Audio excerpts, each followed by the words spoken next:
Well, there goes the Daverhood.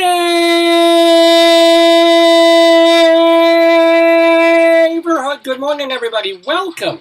Welcome on this Saturday, pre-hurricane, August 21st, 2021, for the 812th episode of the Dave's Gone By Facebookio Podcastio Programmio of the stream, with yours truly, Dave Lefkowitz, plus my darling and adorable wife, pitching you. Yes, indeed. Hit that whistle again. You're looking good. Oh, yeah. That's my wife, Joyce. I'm me. You're you. And welcome. I'm Potato, watch me dance. Oh, of course. Here's and Potato is. French, I live no France. That's not even the lyrics, or the poem Potato. But you're trying. I give him credit for trying. Potato stands. Yeah. He's beautiful, isn't he? Our guest today. That's a perfect lead-in for for the program, and for mentioning who our guest is, because I approached the guest who's going to be on the show in just a little bit, to talk to Rabbi Saul Solomon, and I said, hey, because I was seeing her Facebook posts and these things. I read this person's writing for years in the Daily News and the New York Post.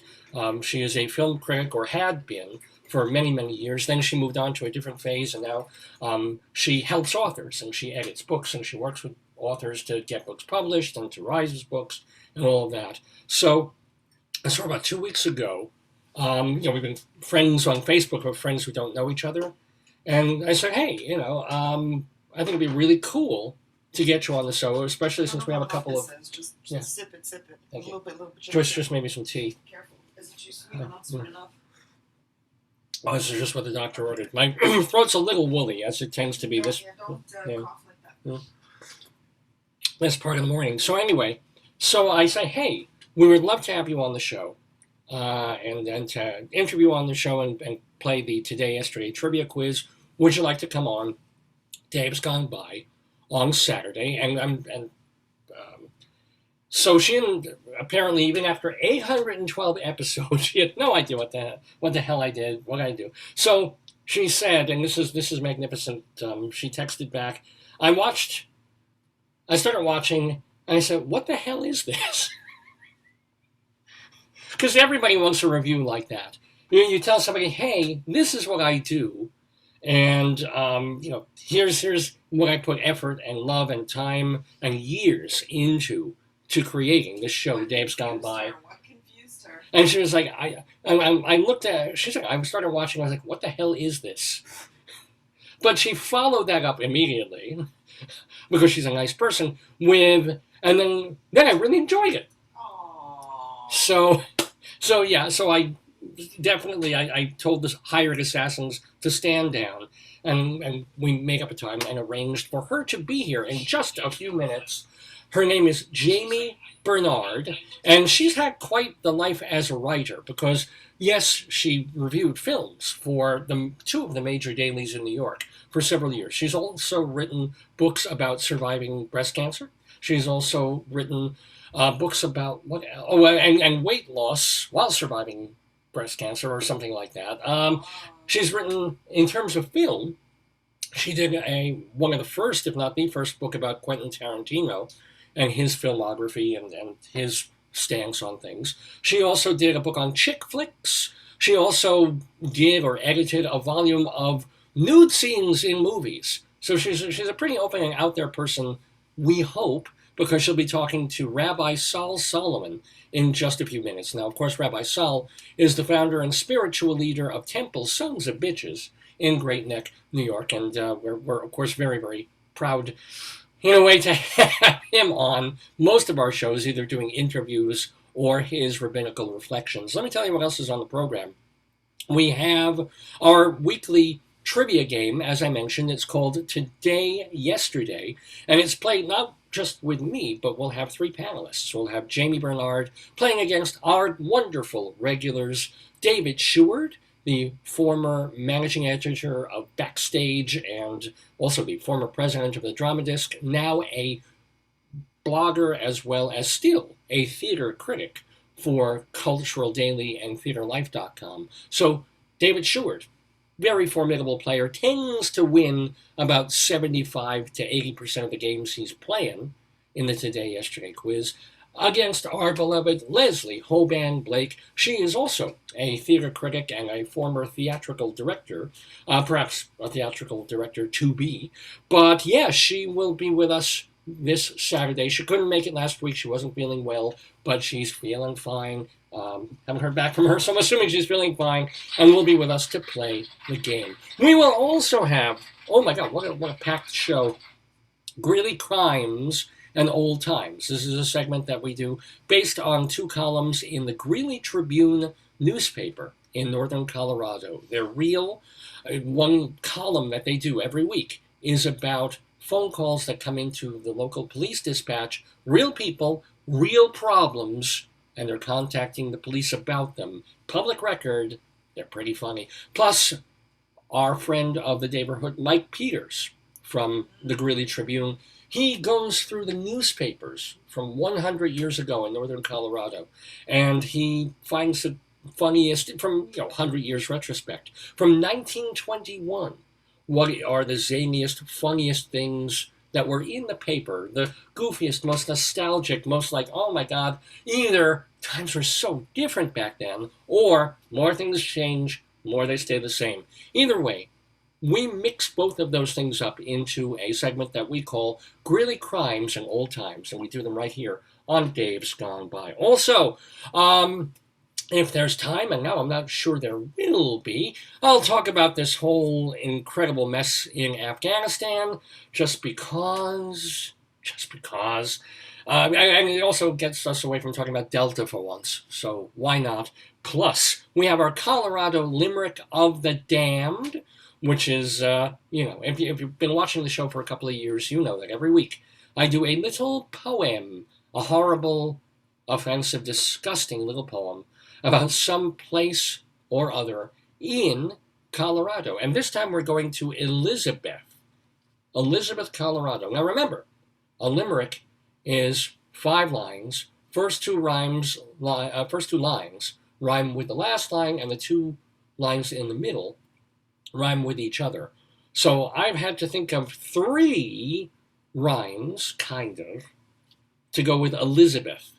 Oh boy, that's hard. Good luck with that. Yeah, I tried. I did. And, if you watched this show years ago, especially when we were doing it at the university in Colorado, and I was on the student radio station, and I had as many hours as I have now, but also, I could play more music. I could play music here because of YouTube and everything else, blocking stuff. Why don't you hum stuff? I could. I will. So if you remember 5 to 8 years back, we had a segment called Bob Dylan, Sooner and Later, which was a play on his song Sooner or Later, One of Us Must Know. And also, it was the idea of playing songs throughout Dylan's career. So we play 3 or 4 songs every week in a segue of early Dylan songs, rare Dylan bootleg, real bootleg stuff. And because Dylan, for me, like the pinnacle in terms of 20th century pop, rock, songwriting, performing, it's him, right? So it was great. And I look forward to it. It was also like a 15, 20-minute break for me when I was doing the show, because I could step away from the board, go outside, have a snack, and just not talk because I was playing Bob Dylan music. It was a complete win-win. And so you've probably heard the news. Maybe you haven't. It's not proven. It's not anything right now except an accusation. But like virtually every other male born since 1930, Dylan has come under attack from someone. There's a woman who said that she was 12 years old back in 1965 when, Dylan was obviously rising past the ranks of folk music, already a folk legend, immediately going electric, rock and roll, touring England, but somehow he was in New York long enough to take this 12-year-old girl and groom her, that's the word we've been hearing, groom her sexually. I haven't read the complete details of whether there was a sexual relationship or just an inappropriate relationship or whatever. She's saying she was 12 years old. He would have been 21 or 22. Did it happen? It's an accusation. He's denying it. Of course. Did it happen? Could it have happened? Well, we'll see. We'll see. But anywho, the reason I mentioned that is because old Dave, much as he loves Bob Dylan, much as he admires Bob Dylan, any excuse for horrible, offensive comedy, I'm on it. And so I'm bringing back an old segment that I like to call My Sick Mind. We do it every once in a while where I can think of about half a dozen or a dozen jokes related to something in the news. And they're in excruciating bad taste. And this time it's not jokes. This is more along the lines of, when Bob Dylan was dating this 12-year-old girl, he made her a mixtape. I don't know if you knew that. He went through the effort of taking his songs and creating a cassette, a mixtape for her. But he... All he had to do was sing those, what is it called? The American Songbook. Then she would have run 2,000 miles in the other... She would have run off to California or to London if he started singing her, "'Cause I'm the...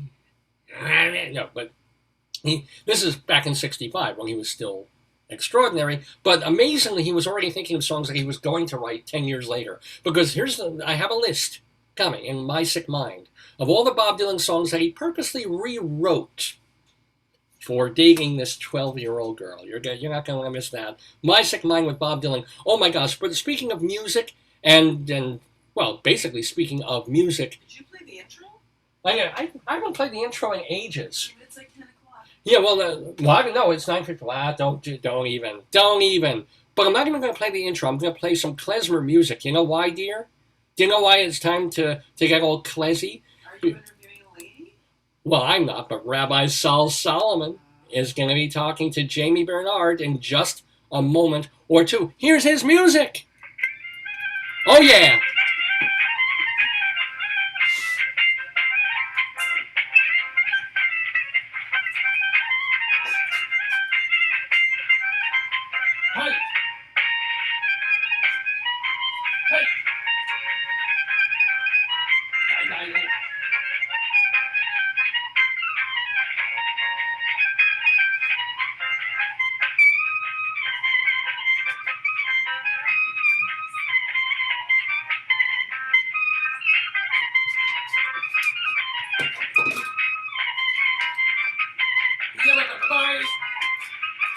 Oh, play that funky music.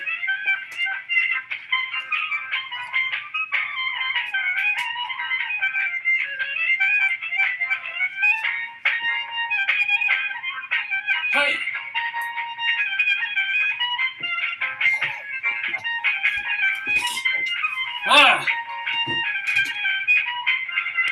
Oh, shalom, my friends. Wait, let me admit our wonderful guest into the Daverhood. Shalom, my friends. Shalom, my enemies. This is your old pal, Rabbi Saul Solomon, founder and spiritual leader of Temple Sons of Bitches. A little early for me to be doing these things. I still have the curlers in my hair, in my curly hair. But ladies and gentlemen, oh my God, I am so delighted. I am so thrilled to be talking to a writer, a critic, and an editor, or if you're into the whole female parsing of words and edit tricks, and we'll see what tricks she has been up to. Her name is Jami Bernard, and if that name sort of rings a bell if you're in New York, you would know.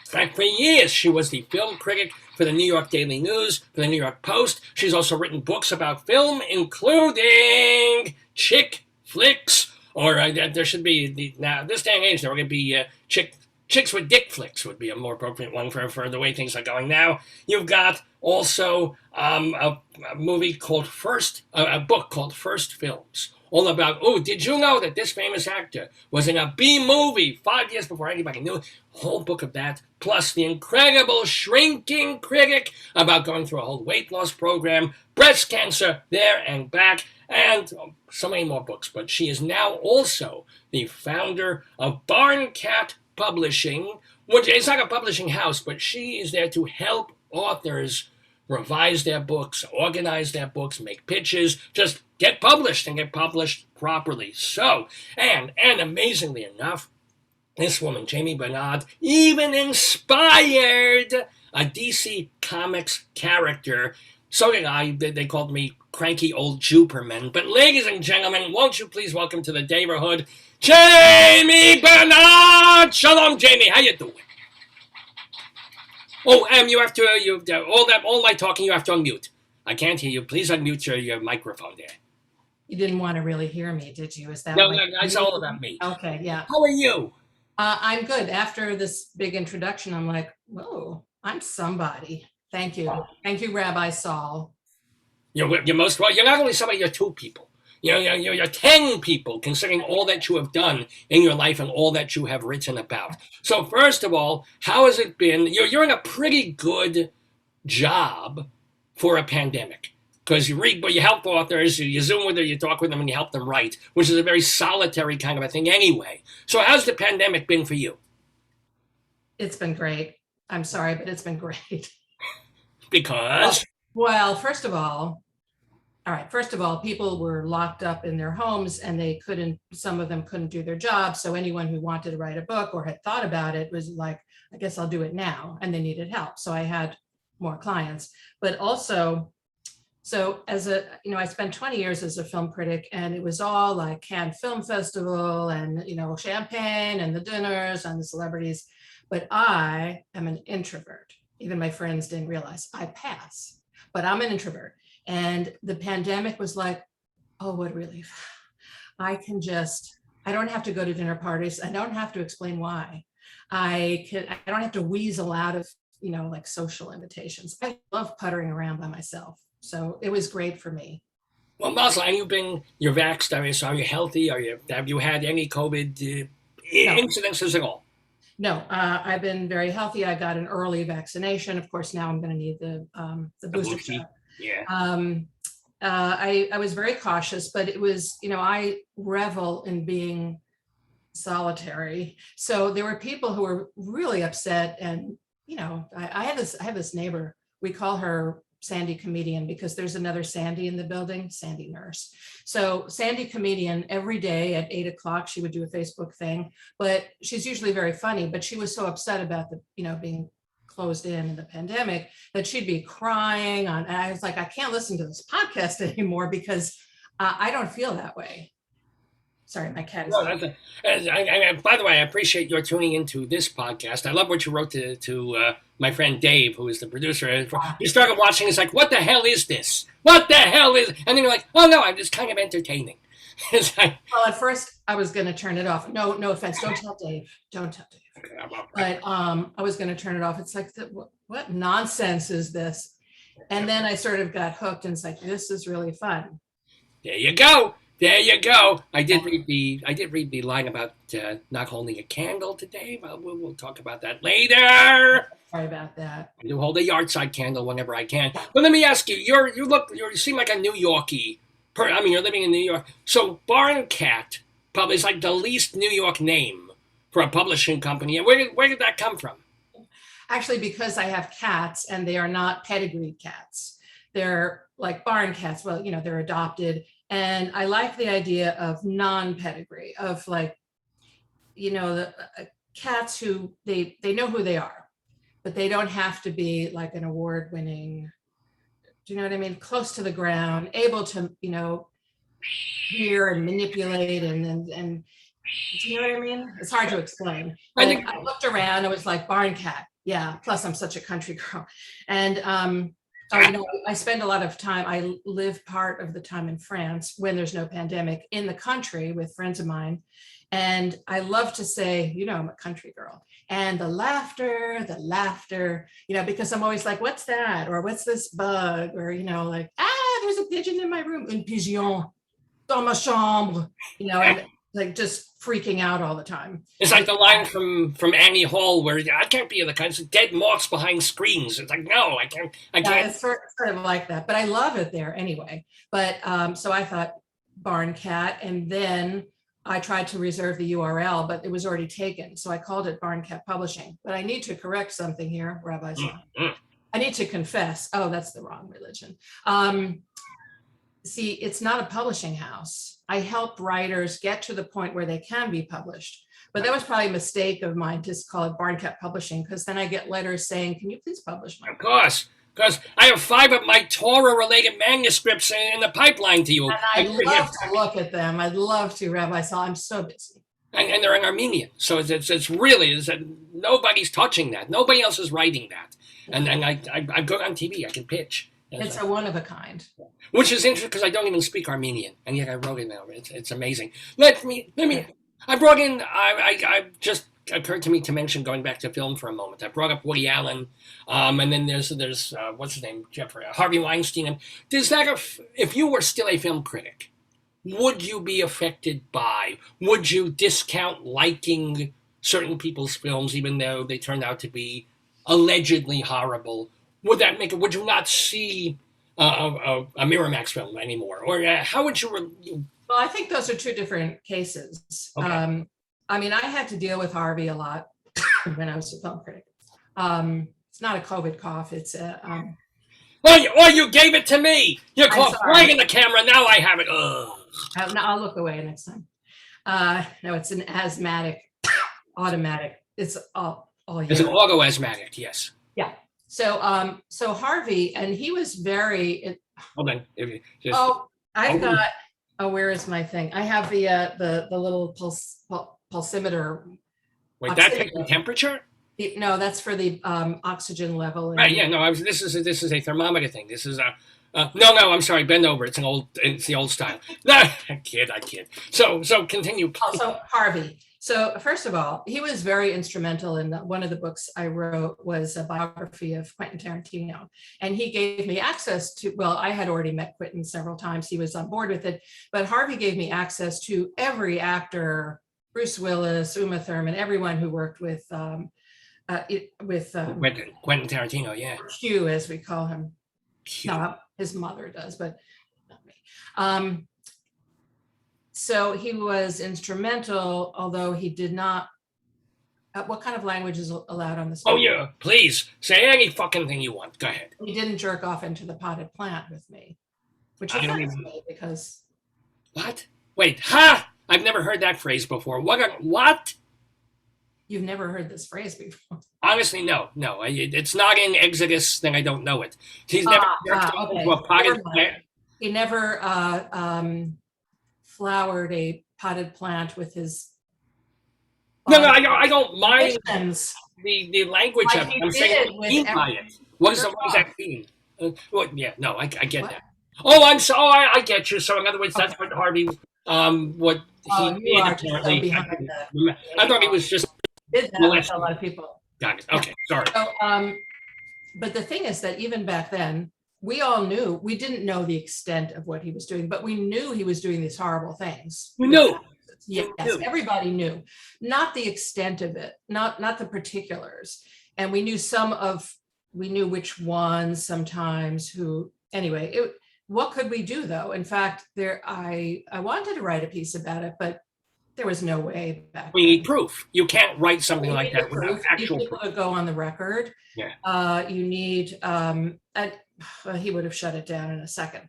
But it didn't stop me from working with him.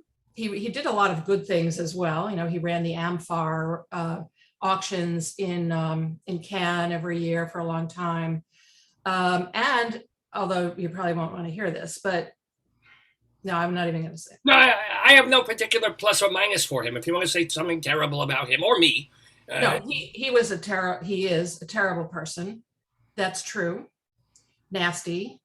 He has a sexy voice. I'm just saying that he can make it sexy. He knows how to play people. Like me! Yes. Yeah, you and Harvey have a lot in common. No, let's move away because I love the fact. Let's tiptoe away from this. Let's clomp away in our my elephant shoes about that. But here's, in terms of sexy, I love the fact that you're not afraid in your writing and some of the things to go there to places other people like, you know, John Simon, or well, he might, but some other people would just, I'm not really going to admit that. I remember watching, what was his name, Roger Ebert and Gene Siskel talking about the movie Emmanuel. And Ebert was like, oh, it turned me on. I was like, oh my God, he's allowed to admit that he gets a boner from watching a movie. You get the chick boner, and you've written about the chick boner. And is the word boner in the Bible as well? It is. Aaron had one. Every time he would come against one of these Egyptian princesses, he'd be like, Oi. or as I like to call it, he would get his love mezuzah going, if you know what I'm saying. So, thank you, helper. But let me ask, did you ever think twice? Did you ever think, oh my God, if I write this, people are going to know I have a sex drive? Yeah, I did worry about that because I do, and B, I would write things like that. Well, all right, my review of what was that Russell Crowe movie? The Gladiator? Was it called Gladiator? He was very gladiator too. No, I can't. Yeah. Sorry. In the Bible, I don't recall that. I write extra books and I follow those. I can see an Armenian. Exactly. So Gladiator, I gave it 4 stars. It went on to win an Oscar. And so I was correct. But now he played a character called Maximus, was it? So my lead was something like, he was Gluteus Maximus or something. And my editor, I heard secondhand that the editor went around saying, she's not very smart, is she? It's like, excuse me. I thought it was a great pun. And I was correct about that movie. Did he show his tuchus? Was that also his? Did he? I don't remember. It was a good movie. I don't remember if he showed his bun work there. What is bunny work? His bun work. His tuchus muscles there. You know what I'm saying? Isn't that the gluteus thing? The bun was not boiled at the end of the movie. I mean, there were test audiences, and so we do this, but.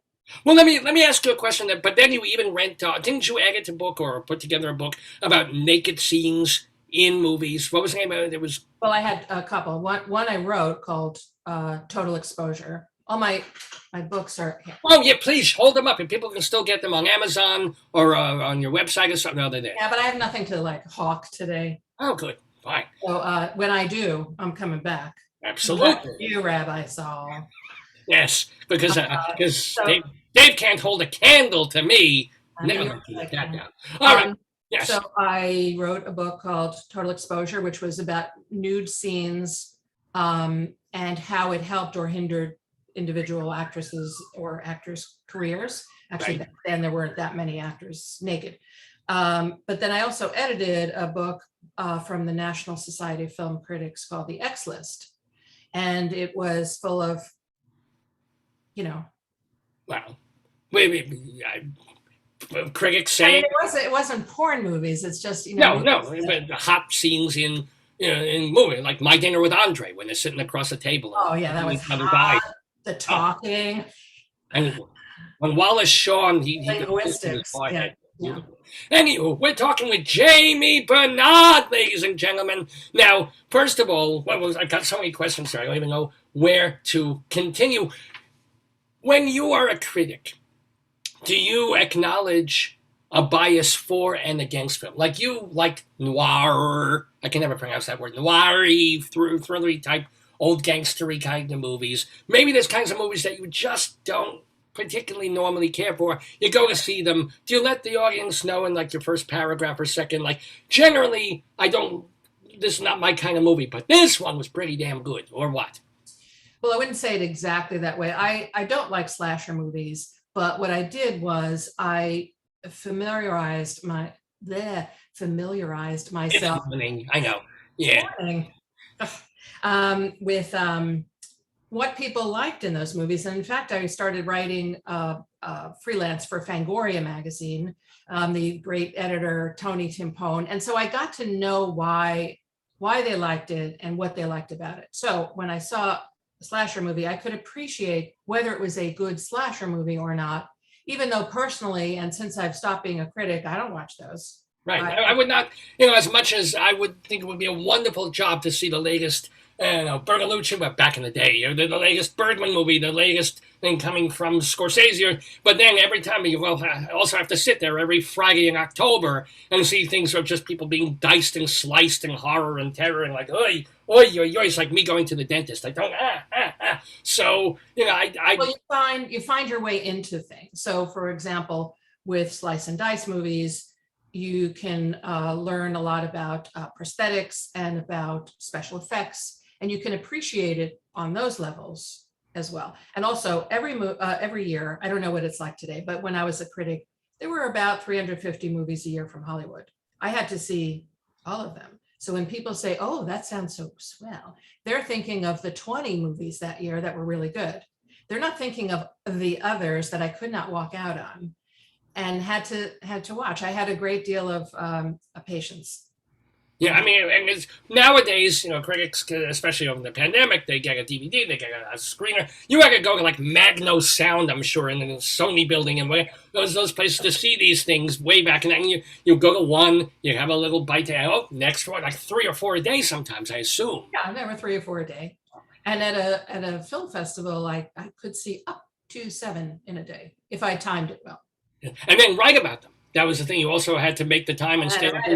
Did you burn the candle at both, or did you just set your weekends, or how did you find the time if you're writing, seeing that?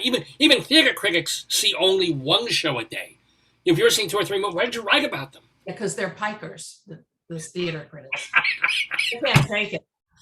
They can't hold a candle to you. They don't hold one of those candles. There's so many candles being held. I know. No, but when would you? What was your, so you'd see 3 movies in a day? You would go home and like knock out 3 reviews between 8 p.m. and midnight, or what? No, you couldn't. How? I burned that proverbial candle at both ends. Yes, I didn't have any particular work hours, and I was an independent contractor. So it's not like a 9 to 5 job. I went to the screenings when they held the screenings. There might be something at 10 a.m. and there might be something at 7:30 p.m. And then in between, if when I could, I would write the review, or all the reviews. Basically, most of the reviews ran in the Friday paper, because Friday is when most movies open. So I would see the movies during the week and I'd fit it in. And the latest deadline I could do is like Thursday afternoon to get a story. Wow, that's right. What did they give you at the dailies? Was it 500 words did you get, or more or less? Well, it started out with more, and it dwindled over time. And when Christmas movies came around, with so many movies open on the same day, I had to do, there was a remake of Hamlet. I don't know if it was Mel Gibson, I don't know. And I got like, 200 words or less, 100 words. I can't even say what it's about, let alone give an opinion. I can't even clear my throat from phlegm in 100 words. I go, Baruch, I'm done. Exactly.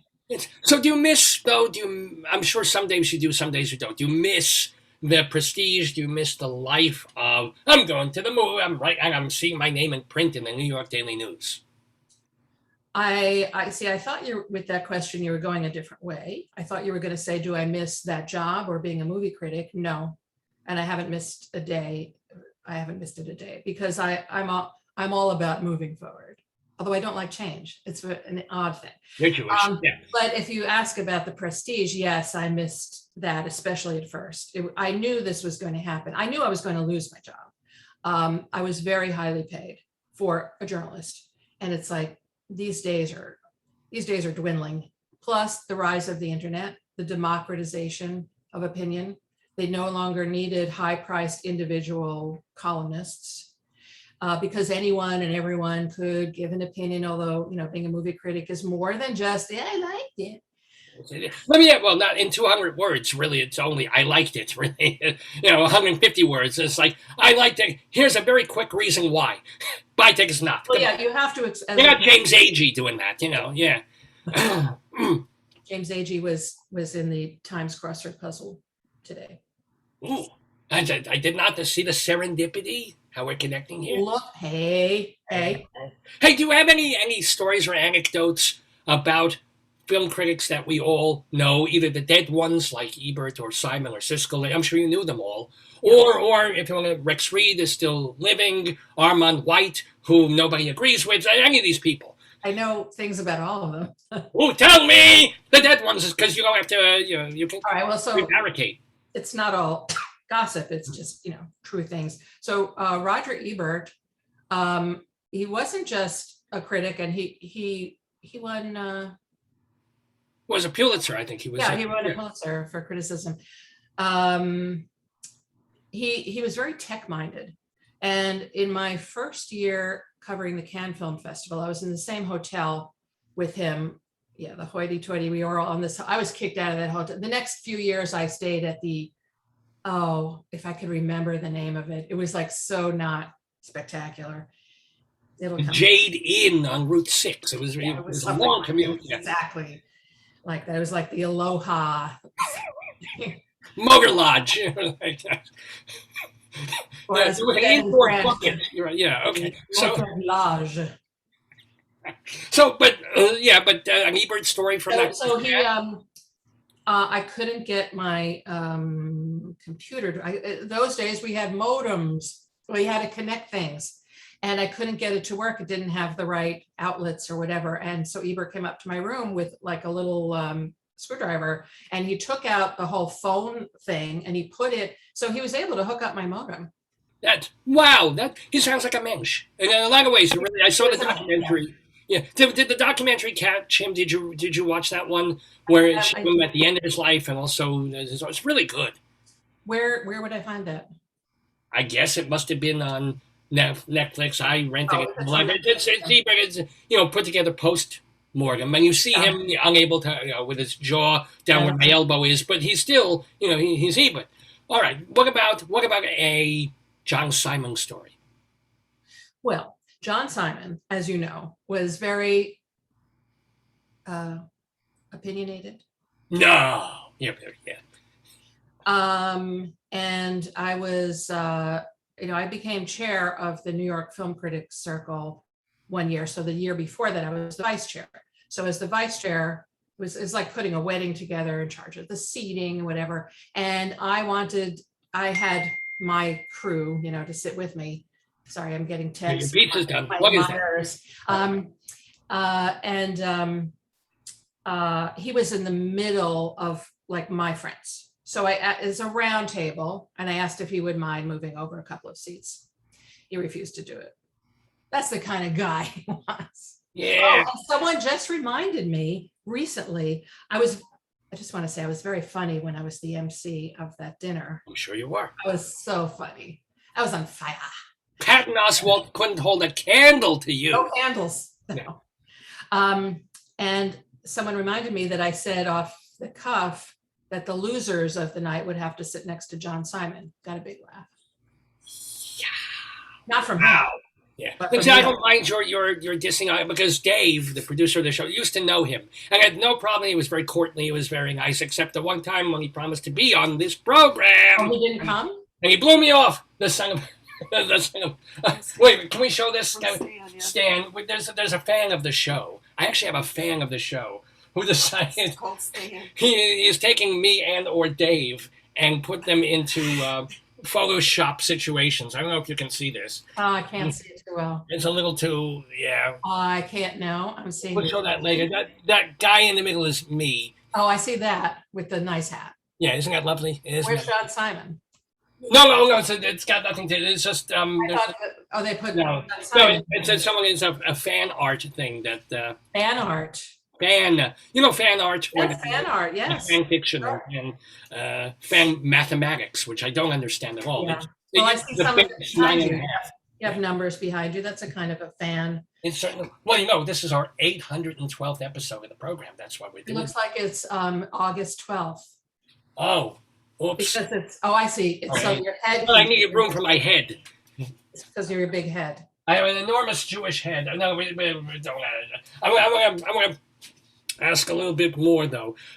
Since you wrote an entire book about Quentin Tarantino, anything that we don't know about that you can say, because he's still alive and you're probably still somewhat friendly. So anything that would surprise us. Well, by now it won't surprise you, but I was the first person to point out that he has a foot fetish. Oh, well, But at the time, no one knew. And he took me to dinner after the book was published. And we were at the Toronto Film Festival. And he told me he loved my book. It was better than the others. But then he asked how I knew about the foot fetish. And I said, it's written all over the screen. Pulp Fiction, especially, you said the schmutzy feet of Uma Thurman is like... Yes, that's the key. It's not just that the camera lingers on her foot, the back of her foot, but her foot is dirty. You know, on a film set, every single thing, they're powdering you up and everything is perfect. They wouldn't have not noticed that, you know, she hadn't cleaned her feet. That was on purpose because it turns them on. Okay. So you never... You intimated that he had a foot fetish, or you literally said I said he was. Just by watching the movie, and he said after the book was written, he said, "Yep, you got me. Did he explain what he liked? I don't know if he said he is. It's just very clear, and he's now put it in his movies. I mean, it's very, very clear by now. What is he? Did he mention? Did he explain why he? You know, because I like boobs. I love boobs. Boobs are wonderful. Elbows are hot. I have a couple. And are wow! I don't even know how to ask this. Are they? Because you had. I had breast cancer. Right. But these are still mine. Yes. Brava! Magnifica! Look at them! Oh, the matzo balls are in the picture, ladies and gentlemen. Yeah, they are. I had a lumpectomy, and they were already large, so you can hardly tell that something's missing. Yeah, but actually, were you faced with that decision that, what was her name, Angelina Jolie and other people do, is like, you're healthy now, but, you know, or something could happen, take them off, you know? Well, I know people who have done that and who do that, and Angelina Jolie did that. Everyone has to make their own decision, but I disagree with that. Because, first of all, you can still get breast cancer even if you don't have breasts. It has to do with the tissue underneath. It's not completely, so I feel it's, some people feel it's prophylactic, but I don't know if it's... Oh, I never wear them. That's why I have 21 children, yes. But I think it's coming from fear, obviously. You know, I can't say don't be afraid, but it's coming from fear. I thought I probably had the gene, and it turned out I did not have the gene. And if I had the gene, maybe I would decide differently, but I don't think so. I mean, I'm taking things as they come. I'm very cautious, you know, I'm not, you know, trying to invite trouble, but it's a big decision for women. Of course. And I think if it's unnecessary, you know, they used to only do mastectomies, they didn't do lumpectomies. And then they found, oh, actually a lumpectomy is just as effective along with radiation. And some countries don't acknowledge that yet. So you see, women were having their breasts removed when they didn't have to. So I took issue with Angelina Jolie's, but this is terrible, if I may. I had cancer, so I'm allowed to joke about it. Exactly. No, but I am. No, I've been health, but I joke about it anyway. So please, Go ahead. Yes. Join the club. So when Angelina Jolie wrote that op-ed in the Times, I didn't realize that she was writing it because I read it online, and they know and when the newspaper's in your hands, you see the byline. The byline, right? Yeah. But I was just reading this piece, and then it said, luckily, you know, I had a good supporter in Brad Pitt, and I was like, this humor column, what is it doing in there? Yeah, if I had Brad Pitt to support me, I just thought it was like a joke. Oh, and you didn't realize it was her husband at the time, Mr. Yeah, that is actually kind of, that wasn't offensive, that wasn't tasteless. Oh, you can say stuff like that. Oh. So, what else do I want? There's so many questions for Jami Bernard while we're here in the Daverhood. But although, now, if people, well, let's do a little bit, I know you're not plugging anything, but let's plug this. If people have a book that they want help getting into shape, or they think the book already is in shape, but they don't know how to pitch, they don't know who to pitch to, you can help them. And what you want to go to Barncat, what's the URL? Well, they can go to jamibernard.com. It will redirect to Barncat. Jami, no E. Your friend Dave sent me an email that had an E on the Jami. Just I saw it. I Yes. smacked him for you. I know it was so. It was so automatic. He was. I watched him writing it. I watched him typing, and he did it before without the e. Yeah, And well, then he stopped thinking for a minute. And he put the e in there, and I said, Dave is not all there. "See, this is." I love how you play both ends. I can't hold a candle to him, but he's not all there. Between the two of us, we make a nice. We make Just a nice. likable. Can I ask you, whom do you think are the most? Oh, wait a second. I have to tell them about working with me. Not that I'm plugging anything. Oh, yes. How? Please go ahead. We go to jamibernard.com with no E on Jamie. And there are several ways I work with people. People might have an idea for a book, but they don't know how to put it together. They might have written an entire manuscript, but no one is picking it up and they don't know why. They could be at any stage of it, and I can help them pretty much at any stage. And that's why they should contact me. Now, your other question? Well, by the way, I should mention that there's an E on the end of Bernard. I don't know why that. No, just kidding. It's JamiBernard.com to get to Barncat. So It turns out that I'm a quarter French. I only learned this in the last few years. My sister, for some OCD reason, is into genealogy, and she found out that we're a quarter French. And I've been spending all these months in France every year. there you go. Again, the weird. So did you do the know. spit thing also? Did you do the 23 and him and the? Yeah, my sister forced me to do it. I come from a family of non-spitters. I don't know if you've I'm a drooler, actually. I can drool, but I can't spit. So my sister insisted, and the different ones, 23andMe, all of them have a different system. One, you have to hawk it up, and one, you put something in your mouth. And none of them were working with me. It was just horrible. I finally got something, but she had done it beforehand. And so I'm not the only one who's the introvert. Well, I don't know if she's an introvert, but anyway, we don't like people. We don't like to meet people. It's just horrific. So she's gathering all these relatives, hundreds, thousands of relatives. And I said to her, but after the pandemic, they're going to want to meet with you. She's like, oh no. No, absolutely. No, hell no. She said maybe she would go to the cemetery and see the graves of our ancestors, but she doesn't want to meet the live people. That's the kind of family I come from. As a Jew, I understand this completely. Now, speaking of as a Jew, I know you're 25% French. Are you like all the way Jewish? And how Jewish was your upbringing? How Yidlach are you? This is the difficult question. Really? Because I'm an atheist. Okay. And the word Jewish applies in two ways, one as the religion and a set of beliefs, and one as a culture. But because it's the same word, I feel like I'm in a linguistic trap. So I was brought up in a household where my father was agnostic. My sister got bat mitzvahed when she was in her 30s. Okay. She went back to it, and my mother was Jewish. She died January 2020. And I miss her so much. I did not get along with her most of my life, and I miss her so much. What do you miss most about your mama? I didn't realize she had a great sense of humor, because my father was very funny, and I was always like, what does he see in her? I was a miserable kid.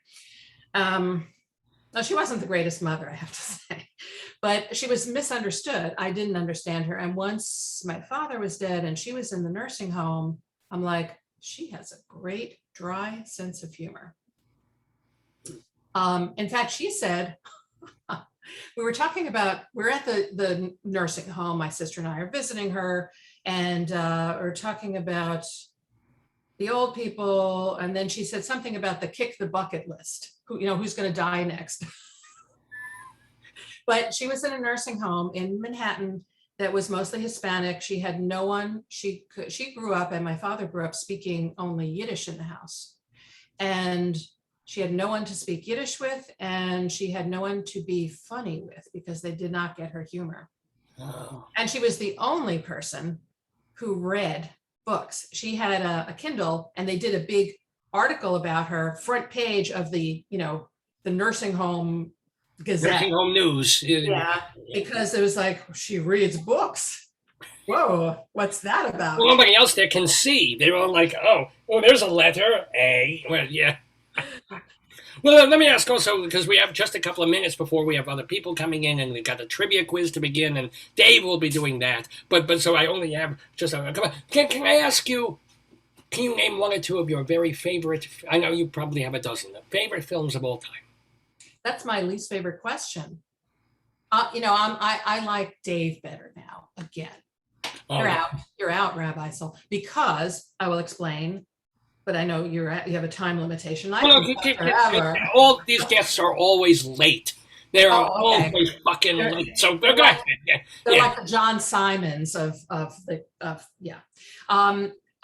Wait, what was I saying? Your favorite, you don't like answering the question. Oh, You could have a because- dozen, I'm sure, but why? Because it's a trick question, because it's your favorite movie if you were stranded on a desert island is the movie that has the most repeatability. The favorite movie in terms of like tourism or film quality, maybe Citizen Kane because it broke ground and because of the filming and everything. You see what I mean? Like there's a different favorite for different. Yeah, things. but When I was a child, the what was question, my favorite? my favorite tourist movie is this. The movie I would take on a desert island is this. The movie that, if I'm feeling sexy is My Dinner with Andre. I mean, it would be, you can have a list of like 5 things when people answer the question. So it wouldn't be like an offensive bad question. It would just be like, oh, I can't answer, just, to tell them. I have trouble answering just like that. Plus my mood changes. But when I was on the Joan Rivers show once, she asked, and I said, Bye Bye Birdie. Because as a kid, Bye Bye Birdie was such a great movie. It is a great movie, actually. I haven't seen it in a very, very, very. And Margaret. I don't want to take, well, yes, and Margaret, but oh no, I hate to take the time away from you, but now I remember Dave told me a story about You know what? When Dave comes on, ask him the Bye Bye Birdie story, so I can talk to you more because he has a story about Bye Bye Birdie the movie. Okay, I mean it has nothing to do with about jerking off into a potted plant over Ann. No, but I thought that's the theme of today. Oh, it generally is, but we can sidestep that theme. Let me ask you then, over the years, especially during your journalism time, did you feel treated differently from? I assume like there were 3 male critics to every female critic. Did you feel patronized? Did you feel sort of mostly treated equally, the same, and so forth? Well, there were 10 or 15 male critics to every female. Right. Yeah. And it's not that the critics treated me differently, but the public, well, that's always true. I used to get the most horrible hate mail. And by the way, my mother used to say, when I would say, I'm an atheist, and she said, they'll find you anyway. That is the line. That is the theme of every show I do. They will find you anyway. So the hate letters I would get, because my picture was with every column, and they would write saying they didn't finish their job in the Holocaust, stuff like that. Whoa! Yeah. Whoa! Yes. And that letter was written by Elie Wiesel, so you're making some enemies. I don't even know what that means. Can I ask? Yes. Somebody. Since you wrote the book, and since people can still get your book, even if they're not in print, they can get them on Amazon. They can get copies. So, what would you say is? And I hope there's one answer for this: the most embarrassing all-time movie debut of someone. Because you wrote that book, First Films. Yeah, I'm trying to think of what was the most embarrassing one. Oh, well, Sly Stallone, I think, was in a porn movie first. I believe Porn movie. Oh, but if I could just change the subject just for a second. When you introduced me, you said that I was the inspiration for a character, DC Comics. Oh, sure. I wrote this comic. It's a Lois Lane, and it's based on me starting out as a reporter at the New York Post. I wrote it. Someone else drew it. I'm most proud of that. That is your most proud. Well, I mean, that's a pretty wonderful thing. Do you like those? Because half of the movies coming out of Hollywood are DC Comics, Marvel, superhero heroine things. Do you? Yeah. I'm more into the TV series now, because the TV series are where it's happening. The streaming series. Some of them are so good. I just watched the Lotus, the White. It's on HBO. It's so good. Anyway, that's where all the creative work is happening now. So also, let me ask you, one of the things that also is pleasantly surprising about a critic is that, critics, we sit there, or as Dave would tell me, you judge, you're watching and you go, oh, this is good, this is not good, this is that. You let yourself be judged. You wrote books about weight loss, which is setting yourself up for people saying, you look like this, look like this. Did you feel that was an important component of you as a writer and a person, of saying, if I'm going to judge, I guess I better let people judge me, how I came through cancer, how I feel about sex and the movies and things like this? No one wants to be judged. I just feel being honest is the important thing. And I did over the years develop a thick skin about feedback for my writing, not about other things, but about feedback for writing, which is very important. And just as long as the book or what you write is honest, I feel immune from the criticism.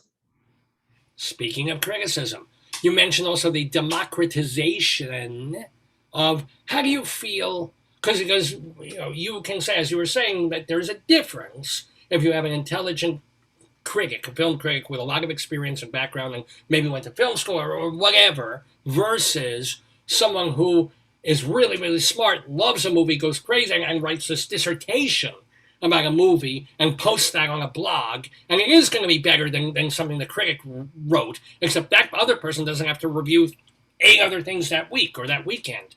How do you feel about this idea of anybody can be a critic? Well, I don't agree with that anybody can be a critic, because it depends on your critical faculties, but there are plenty of people online and all over the place who can write very well about movies, and they don't have to be employed as a film critic. True. So, but is there room, do you think there's still room for both? There's room for the columnist, the critic, the sage, or is it all just whoever's posting, see if they make sense to you as a reader? Not sure I understand. Well, no, the difference between going to a newspaper, a couple of times a week, knowing the predilections of that person, having someone who's, their tastes, they're a good writer, versus, a movie opened, let me not even look at Rotten Tomatoes, let me look on Facebook and see what 150 people are blogging and saying about this thing. Yeah, I mean, I think the biggest challenge facing humanity is the lack of critical thinking. That's what's getting us into all the trouble politically, just every which way, and climate change, everything, critical thinking. So people can post all they like, but some people, the way they write, what they're saying, how they say it, you can tell if you're a critical thinker, whether that's a worthwhile judgment, or if they're just this is the funniest thing I've ever seen, because I've only seen 3 things. Right. Yeah, when I was a child, every movie I would see would be the greatest movie ever. Because it was new. Yeah. Yeah, no, I had no background to compare, and I had a wonderful time. I enjoyed it. I was like, oh my God, this is 5 stars, right? And later on, I'm like, oh, it was a pretty good movie. But I mean, sometimes they're right. I loved Black Panther. I haven't seen all the Marvel universe, whatever, but that movie was very good. I was a little skeptical at first, because why is everyone saying it's so good? Because when everyone says it, I'm like, can that really be true? But it was. So right. I don't know where. I thought Elijah Muhammad would be in there somewhere, but he never showed up. I don't. Little Black Panther. Anywho, we're talking with Jami Bernard as we wait for 2 different late people to join us in the daybook. I just texted them just so we know. But this is good. We can chat more. We can schmooze more, and I can get through even more of my questions. For example, is there a movie or 2 or 3 that you loved when you were reviewing that nobody else did, and even now you're like, why does this movie get no love? Yeah, I mean, I don't know if I can follow all the things you just listed, but No one can. I know that when hello, here's someone. This is David Sheward. He's going to be joining Dave in the Daverhood. We're talking to Jami Bernard. Dave, there's going to be 2 Daves?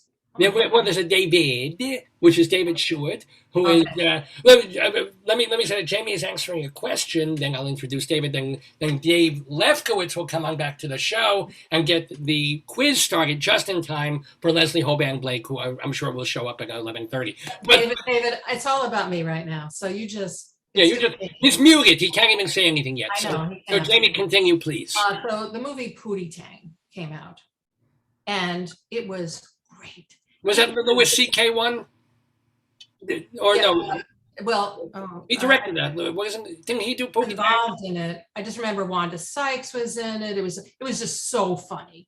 It was so funny. At the time, though, so anyway, I got in trouble because with my good review, because someone, I'm not allowed to diss certain people, legally. Oh. I'll just say that Initials. someone at the Daily News thought I should be fired because how could a movie called Pootie Tang be any good? Really? Yes. They went on. They didn't even see the movie. And by the way, the movie it's the one I'm thinking of. It's about this sort of pimpy black superhero-y guy. I remember there was one funny thing where the bullet hits him on his version of Payas and bounces off the Payas and hits him. That was funny. It was cute. It was. I think Louis C.K. directed it. Funny. Yeah. It was stuff like that. I would love a movie and other people would be like, that can't be true. And I remember, Iranian cinema was so fabulous. And I had an editor at a certain point who said, it can't be. It's not from Hollywood. He had never seen one, but he's like, it can't be. Absolutely. I saw one of those Kiarostami films. He drives around in a taxi for 5 hours. I'm like, yeah, it's a shaggy dog story. It's so wonderful. Anyway, there were a bunch like that. And there were also movies, I can't remember them now, but that I overpraised at the time. It's true.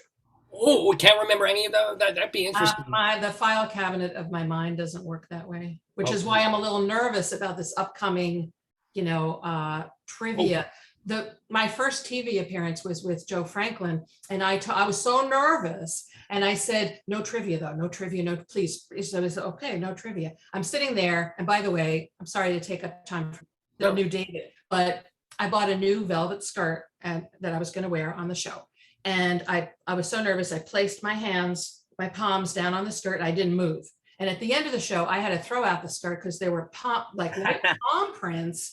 I was so nervous, I was sweating. Well, so he's interviewing me and I'm very stiff and everything. And suddenly he says, and now it's time for a trivia. And I'm like, I didn't answer a single thing. Well, my friends, we are talking with Jami Bernard, my friends from Streit's Matzah Factory Goodness here on the Dave's Gone By radio TV program of the air, my friends, coming to you from downtown New Jersey. That's my joke. Anyway, I shouldn't do that. First of all, I have to go, but Dave will be coming back. We've been talking with Jami Bernard. Remember to go to Jami Bernard. There's no E. Well, there's an E in Bernard, but there's no E before Bernard. JamiBernard.com. If you have a book, if you have an idea for a book, if you have a publishing concern that you think the book would be good for, how do you target them? It's all there. JamiBernard.com to get to Barncat and to have her as a consultant. You can see why you would want to do that. Now, I've got to go. David Sheward, you stay. Dave will be right. In fact, you talk. David Sheward, let me make an introduction here. This is Jami Bernard, former film critic of the New York Daily News, former film critic of the New York Post as well. David Sheward was the former managing editor of Backstage magazine. He was also the president of the Drama Desk for several years. He is still a theater critic for TheaterLife.com, CulturalDaily.com. He has his own blog, The David Desk. So, David, do you have any questions for Jami? Because I have to go off camera for a minute. Okay. How are you, Jami? I can answer that one. I'm fine. Thank you. Earlier in the show, I dissed theater critics. I was only joking, though. That's okay. Because they only could see like one thing a day. Yeah. Well, sometimes we would see two if there was a matinee and an evening. Was there a big difference working for the news and working for the Post? Yes. And what was the difference? Oh, God. No one's ever asked me that before. That's a great question, yeah. Yes. The Post was so much fun. Oh, really? I loved it. Mhm. I loved it. I mean, it has changed since then. I'm not saying the And voice of today is the same. It was like a Wild West when I started there. When did you write for the Post? I started when I was still in college, and I left in 1993 to go to the Daily News. But it was the, the late 70s, early 80s. We went out drinking every night. Then we went to after hours clubs. We went dancing into the wee hours. And it was so much fun. And they were funny guys. And I just loved it. I can't imagine Clive Barnes shaking a tail feather. I just can't. You know Clive Barnes. I knew Clive Barnes, yeah. And he married a friend of mine. Oh yeah, she was the columnist for the Amy. God knows him. He took me out to lunch at Sardi's once when I was a kid, really. New in journalism. And it was the first time I had escargot. He showed me how to eat them with that little fork. I'd always wanted to eat them when my dad took me out for my 12th birthday. I think it was, my 12th birthday. And we went to see in Philadelphia, You're a Good Man, Charlie Brown. And he took me to a French restaurant and I wanted escargot. At 12? At 12, I did. You were very advanced. Well, and also they were cheap that day because they were on snail. I'm sorry. Those are the kinds of jokes that I make. Oh, Mr. Peabody. My name is Dave Lefkowitz, by the way. I am the host and producer of this program, Dave's Gone By. It's our 812th episode. We're calling it Feel the Bern in honor of our guest in the Daverhood, Jami Bernard. Plus, we have our guest, David Sheward, and joining us, and I hope this will work, because she's trying to join through two different ways. There's computer and phone, so we'll see, fingers crossed. Also, theater critic and theatrical director and co-host of the podcast Two on the Aisle, as well as the podcast Critic Circle. I'm drawing this intro out as long as I can. Well, let's see if this will help. If I can admit this one, she's joining. She's coming. What else can I say about her? She is a very nice lady. Oh, look, here she comes. Yes, Leslie Hoban. Yay. While this is happening, Yeah. let me give you the rules of the game. Because it's a trivia game. I know, Jami, I heard you tell Rabbi. Trivia, I'm not good at it. Nobody's good at this game. That's the point. It's kind of like these questions, most of them. Leslie Blake, I see your face. Don't forget to unmute. Hey, Leslie, how are you? I'm fine. I'm not muted. Oh, you go. Good. Wonderful. Welcome. Let's get you more close up. Yeah, looking fantastic. I'm on my phone. I can't get my computer to work this morning. I'm very sorry. I worked really hard and it wouldn't work. It just wouldn't do it. Well, it's great that you can make it. It's a little jumpy, but we hear your voice, which is good.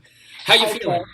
How are It you? looks as if I'm frozen, but other than that, I'm fine. Thank you. Yeah, you're I facially seem to be frozen. vocally, you're fine. So. Okay. Are you done with what you've been dealing with? My last radiation treatment was yesterday. Mazel tov. Jane, we have with us in the neighborhood Jami Bernard, who I know I'm a big fan. I love hearing that. I also have radiation, so we're sisters. I read you every day, my dear, every single day. I was a nascent film critic myself. I was not younger. I was just new to it, you know. Where were you writing? I wound up doing my film. There was a magazine called Wherever They Would Take Me is where I was writing. I wrote for something called Flatiron News and I became the film editor. I ran the Angelica Film Bill. I mean, I did all the ancillary things because no big newspaper would touch me because people like you were there, you know. So, I mean, it was always a closed shop. So I wound up on a little site called offoff.com. I wrote my friggin' heart out. It's still up there. I can go back and look at it. And I loved writing about film. I became a theater critic after that. Oh, so that was after. Oh, I thought you were doing this simultaneously, like because you were interviewing people. Yeah. I tried to do them simultaneously, but I wound up leaving the film and heading into the theater. So. And you haven't looked back. And I haven't looked back. I've looked back a lot. Look, I'm looking back now. I'm totally frozen. I don't know what to tell you. Well, you know what? If you feel, I'd love to see bits and pieces of your moving face rather than just have you audio only. But it's fine because your audio is good. So Okay, I all was about right. to say this makes for a more interesting visual composition because it's very Tarantino-esque. as film critics. This makes Anyway, good morning, David. Good morning, Jamie. My apologies. I see. It looks like I'm talking, but it's not. I'm out of sync. I'm out of, like an old Japanese movie. That's okay. I'm mentally out of sync all the time anyway. It's Let me- like let me- you're in a Godard film. That's right. It's jump cuts. So let me give the rules because Jamie hasn't heard them yet, and they're kind of insane. And also, Jamie, since you're a writer, do you have a? You'll only need this at the end, but do you have a pen and a piece of scrap paper? Could be a pencil, could be a crayon, a finger covered with blood, just anything to write. Scroll something on. And why am I going to do that? It's only for the tiebreaker, which we do anyway, even if there's no tie. It's Because the only rules for of the this game are. typewriter? I'm sorry. It's only for the typewriter? Tiebreaker. I If break. we have Oh, a the tie- tiebreaker. Yeah. I thought you said Okay. typewriter too, David, just so you know. Thank you. She's my. Well, she's an second. editor. I thought, Okay. typewriter was I'm in my just brain. sucking up, Jamie. That's all. I Yeah, know. I love it. I love it. Keep doing that. Well, with typewriter, I guess you're all keyed up. But Oh, many happy returns. oh my God. Bring back my Buddy. soul. God. Oh, I'm God. on a roll. All right. Okay. Now, ladies and gentlemen. I'm Latin, you mean? Thank you very much. Platin, I haven't heard that word. Oh my God. Anywho, here's the rules of our yesterday trivia quiz. Okay, there are 9 questions plus a tiebreaker, and each person gets 3 questions throughout 3 rounds. So we're 1 question per round for 3 people, 3 rounds. Okay, I'm already making it too confusing. Each question is worth 2 points if you get it right. If you don't get it right, there's no penalty, but one of the other 2 people gets to steal and try and answer that question correctly. So sort of like in Jeopardy. I will let you know that for most of the questions, the idea is that it's in history. So these are things that happened on August 21st in history. Could have been 50 years ago, 500 years ago, all related to August 21st of a particular year. Cool? We good? Got it. So, Jamie, the only other thing I need from you at the moment is could you kindly pick a number between 1 and 6 and let me know what it is. This is a tough one, Dave. Just think of your favorite film ever. 8.5. How about 5? That's very good. My favorite number. Nobody ever picks 5, and that is my favorite all-time number. Okay, Jamie with a 5. Leslie Hoban Blake, noblesse oblige. I'll take 6, but I think David had 5 last week, didn't you, David? I don't remember. I don't recall I've it. had nothing. I haven't had too much to think about, so I remember things like that. Okay. And David Sheward, do you have a number that you would particularly like? So 5 and 6 are taken, right? Right. I will take 4. David Sheward Wow. takes 4. Okay. Neck and neck, huh? Jamie with 5, Leslie with 6, David with 4. What I'm going to do, Jamie, is pretty simple. I have a digital die roller on here. It's a one-sided die. I click roll, and it randomly brings up a dice, like for a die. And I just randomly rolled it, and it came up number 5. So, Jamie, you get to choose. Would you like to go first, second, or third in the game? I'll go first. Jamie, But go. I want to say that I'm nervous because of my Joe Franklin experience. This is true. Did you know? I'll bet you didn't know. I was on the Joe Franklin show one time, and I knew him. But did you know that he had like a ramp so that because he was such a little guy that his chair and thing was like up here just so he could be the height or a little higher than his the people he was asking questions. Oh, you're right. You're right because yes. Yeah. I was like, oh yes, it all makes sense now. Life made sense when I learned that about Joe Franklin. David, I was supposed to do direct a musical written by Joe Franklin. Someday we'll talk about this. No, we talk about Jamie. Do you have time? I have time. No. I don't want to spoil the game. After the game, if there's time, I'll tell you all about it. Or talk about when we can actually see your face moving. So that would be helpful Okay. too. Oh my God! A Joe Franklin musical. Can you Yes, imagine? about the 40s and gangsters. Oh my God. I know. I'm rolling the die again, by the way, and the die comes up number 4 directly. So, David Sheward, would you like to go second or third in the game? I'll go second. David going second. Leslie, you. Please, that leaves me down at the bottom. Okay, all right. Sorry, I'll Leslie. fight my way out. It's okay. So Jamie, have a drink for courage. Yeah, I hope you have some vodka in that. So, and I also want to explain, Jamie, and this is absolutely serious. Some of these questions are ridiculous. They're multiple choice. You won't know. You're not. Some of them are more typical trivia. We have a lot of guests who come on for the first time. They get nothing right. They get 0. If you get 2 points, that's amazing. If I get 0 points and I feel bad about myself and I withdraw from life and stuff, what will you do for me? You'll know who to blame. I will send the rabbi over for counseling, and he will nurse you back to mental health. He does that. David, you didn't explain the news clues in the news. Oh, I'll get to that when we get to the question. Okay. Yeah, And I also have a new question thingy that I'm trying this Oh. week. So we'll even try that. Oh, I'm so excited. Oh, can you feel the no, you can't. All right. Exciting. It's too late, David. That's what They've Harvey said. chosen the Jeopardy hosts over and over again. Oh yeah. Oh, yeah. I think they should get Ken Jennings. I think Ken was great. He would be the perfect. Although David's going. No, I like Darren. I like Darren Rogers. I have a crush on Aaron Rodgers. I'm not sure who that is. Which one was that? Aaron Rodgers is a football player, I think, or a commentator. I never heard of him before, but I think he's adorable. Yeah, I kind of remember him. Yeah. Okay. By the way, Jamie, the other thing. I remember him as the guest host. Jamie, I want to also let you know that the quiz is about also us bantering and having fun, and not just the answers. I'm again it. Okay, this question goes to you, Jami Bernard, as we begin our today, yesterday trivia quiz. It is a multiple choice. 1831 was the year. I don't know if you remember. No.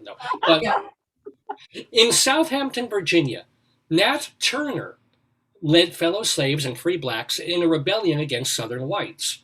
The rebellion lasted only 3 days, but they did kill 60 men, women, and children before Turner was found in hiding and hanged. Okay? According to the History Channel website, which of these is not true about Nat Turner? Okay, which of these is not true about Nat Turner? A, he dreamed that a Holy Spirit visited him and compared white people to flies. B, Turner's sign from God to start planning the rebellion was an eclipse. C, Turner's hanging took place in a town called Jerusalem. Or D, when still a slave, Turner ran away from his master only to return a month later because a holy vision told him to. I'll read these again. No, don't read them again. I already decided which one. I don't actually know the answer. I'm going to go with the first one. I forgot already what it was, but it didn't sound right to me. You're saying that he dreamed that a Holy Spirit visited him and compared white people to flies is Flies. not true. About the real Nat Turner, right? Not the William Stein. Not the fake one that I'm thinking of. No, the real one. The real one, yeah. The other three sound plausible, and the flies thing doesn't sound plausible to me. So is that your final answer? That is my final answer. Well, Jami Bernard, there's no flies on you. You have 2 points. You got it right. Yes. I don't have to withdraw from life after all. No, you can stay alive. And by the way, just so you know what he did, he was, so he says, visited by Holy Spirit. What he did was compare white people to serpents. So that actually, he did have that vision. And that actually makes sense, but flies doesn't make sense. Yeah. Oh, for goodness snakes. But I'm sorry. That's What happened to Leslie? Leslie. No, I'm here. I'm trying to get my computer to work in the background. Oh, cool. And Okay. I'm not able to do it. And now I'm gone. I was here. I don't know what happened to me. She's having a vision. Yeah. It's like I'm looking. That's right. And you all look like flies. There I am. Oh, yeah. That's better. That was like looking at a Mark Rothko. I'm alive. Look at that. Okay. I got that working anyway. Okay, so we have, by the way, Jami Bernard in the That lead was for you, Jamie. with 2 points. Well done. And Leslie, you look great. And we can see you move and talk and stuff. So I maybe know. you're asking about Joe Franklin. You might be sorry about that. You never know. No, I doubt it. So we have our next question. Our next question goes directly to David Sheward. David, are you ready? Yes, I'm ready. This, too, is a multiple choice question. The year was 1871. Okay. On a wet evening in the town of Knock in County Mayo, an Irish family and their friends gazed in amazement and prayed for 2 hours when they saw apparitions of Joseph, Mary, St. John, and Jesus standing by the church. The word knock in Gaelic happens to mean what? Oh, A, church, B, hill, C, peace, D, river. And what's the name of the town? Knock. It's the town of Knock in County Mayo, Ireland. By the way, your volume is Oh. a Okay. How's that? bit better. Oh, Let me. it was better before. Yeah, How's this? that's better. That's looking good, David. Yeah. I don't know why the volume would be like that because I have it up full volume. Yeah, it was better before. I don't know what happened. But Well, I moved, but okay.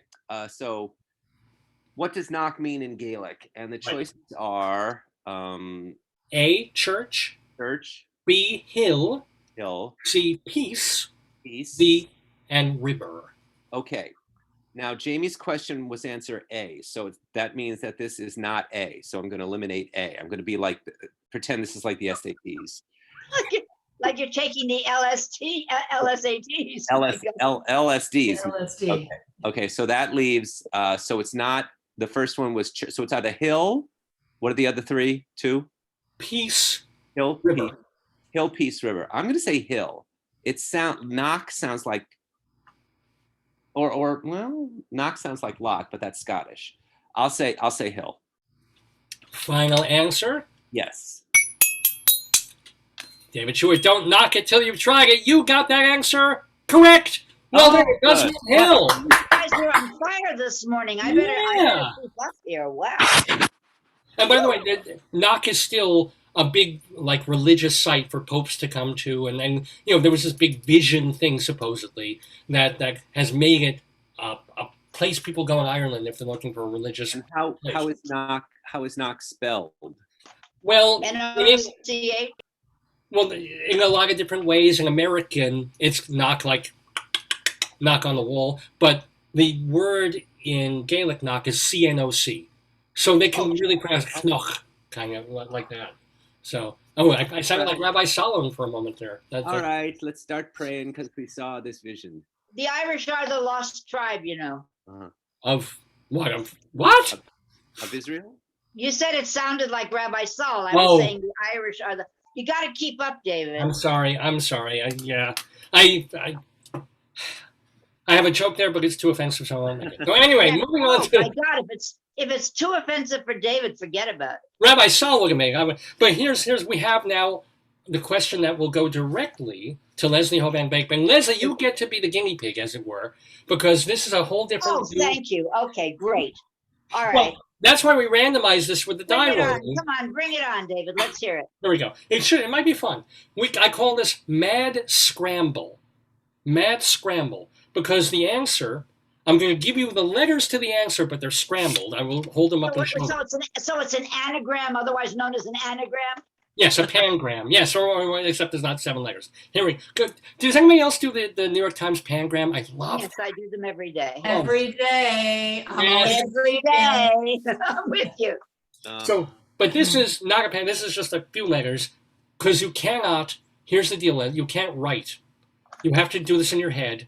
So Damn it. because it says that's. Okay, all right. I got to clear my mental space. Well, I'll show you the letters. I will show you what the letters are. You can look at them. You just can't start scribbling down and doing. Oh, I see. Okay.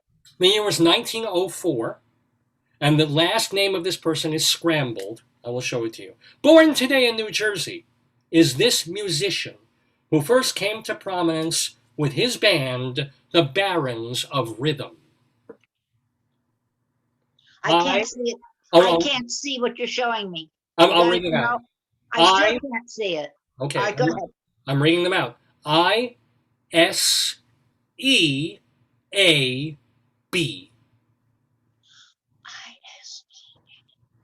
Count Basie. Is that your final answer? It's the only possible answer given those letters. Leslie Hoban, like you certainly made that answer count. Well done, Leslie. Yay. And I think, Jamie, you were smiling. You got it immediately. And then David got it. I think you all got that one. Yeah. Now, not to take anything away from Leslie, but was that too easy, too hard, or just right? Excuse me, if you're going to do that, do you have a black magic marker somewhere? I'll have Did to. you see the- I'll make him bigger. But you got it. You got it right. It was well done. I know, but that's not the way it's supposed to be done. Okay, just Joyce just handed me this. Thank you. A sharp. Thank you for the next one. I Thank you, think guys. you had the B and the A together. I don't think you should have done that. I should have moved the right, the bat, and the B on the end. I didn't know that, Jamie, because I couldn't see them. I had to do it by what he said to me and then play it on my mental screen. Go ahead. Sorry. Well, well, by the way, we have a throuple, ladies and gentlemen, Ruffles. which I'm sure Jamie at some point wrote about in one of her books. But no, this is a in the movies, three-way tie between Jami Bernard, David Sheward, and Leslie Hoban. Like, this is so incredibly exciting as we move into round 2 of our yesterday quiz. Are you guys ready? Yes. Oh, feel that energy. Here we go. Yes. So we start again with Jamie, and you get yet another multiple choice question. So again, all these things happen on August 21st in history. This time, 1911.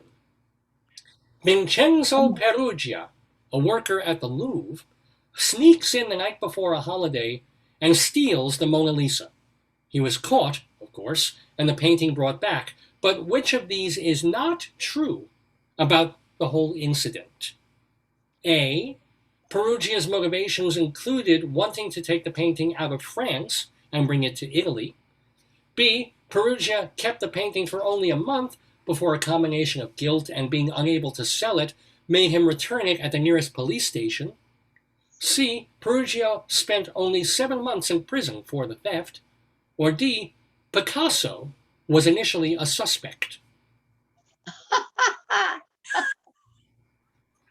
Only one of these is not true. Well, I'm going to have to go with the Picasso one. And is that your final answer? That is my final answer. Oh, Jamie, I'm afraid your answer blows. That is not correct. Pablo Picasso was actually a suspect in the stealing of the Mona Lisa. Another painter was as well. So Why? not correct. We have a steal opportunity. Well, why? Why was he a suspect? I read it on Wiki last You week. don't know. You get these questions. It's on Wiki. You Look don't at really know what's going on. He was hanging around the Louvre at the time looking suspicious. Because he changed the eyes on the Mona Yeah, Lisa he was going like this. like this. Right. One eye was her belly button. Yeah. No, the Mona Lisa, she would look better like this. She has that mysterious frown, and we that's yes, David. I see that. I see that. That's very artistic. Let me roll a die. We have. Oh wait, what was the answer? No. We have still No, opportunity. we get to Now- steal now now. we get- Oh.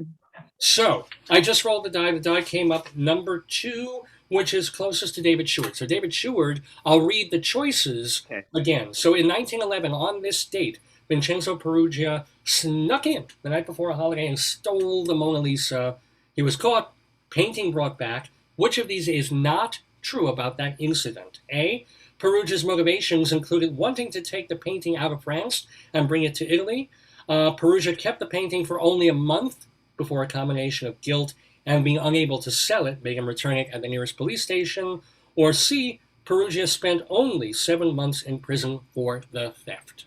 The first one sounds true because it's an Italian sounding name, so it's plausible that he would want to take it back to Italy. So that the B or C, and so one was about how long, and I think probably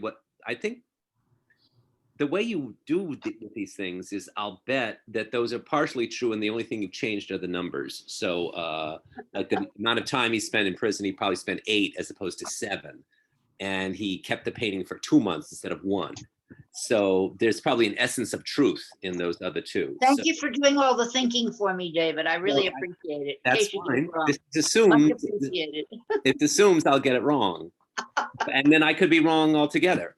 All right, so I will say, so it's either the amount of time he kept the painting and then returned it, or the amount of time he spent in prison. I'll say C. That's the amount of time he spent only 7 months in prison, because he probably spent 6 or 5 or 8. Final answer? Oh, Yes, C. well, this time, David, you are not correct. He did spend 7 months in prison. So, Jamie, you got a 50-50. Oh, sorry, not Jamie. Leslie, you have a 50-50 shot to steal this question. And would you read me what's left? Because I've long, wait, let me see if I can remember. One was to take it back to Italy, and the other was he brought it back to the police station because he couldn't sell it. And Those are guilty. basically the And gist. Yeah. At no point did he feel guilty about this, in other words. It was either he couldn't sell it or, okay. In the question, I'll read the choices again, Leslie. So, A, Perugia's motivations included wanting to take the painting out of France and bring it to Italy, or B, Perugia kept the painting for only a month before a combination of guilt and being unable to sell it, made him return it to the nearest police station. And which is not true. I'm going to go with that. That's not true. He didn't feel guilty and he didn't bring it back to the police station. They tracked him down and they found him. Is that your final answer? Sure, why not? They tracked him down. You are on the right track, Leslie Hoban Blake. So what actually happened was, you're right, he didn't feel guilty at all, but he couldn't fence the thing. He couldn't sell it, and he was desperate to contact dealers. He showed it to some dealers. They called the police and had him tracked. So that's what actually happened. I've seen that movie. Jamie, haven't you seen that movie? Oh, yeah. A dozen times or more, yes. Wasn't Jessica Fletcher in vacationing in Paris then, and she tracked it down? That was the one. She did it. It was her. Yes, it was she. There you go. She was but a slip of a girl at the time. She interviewed Pablo Picasso and everything. Right. I don't know what you're talking about. Is this a real or a joke? There was a movie about it. Making it up. Oh, okay, got it. It's a wonderful joke. And Liev Schreiber played Picasso. Oh God. Absolutely. I don't see that.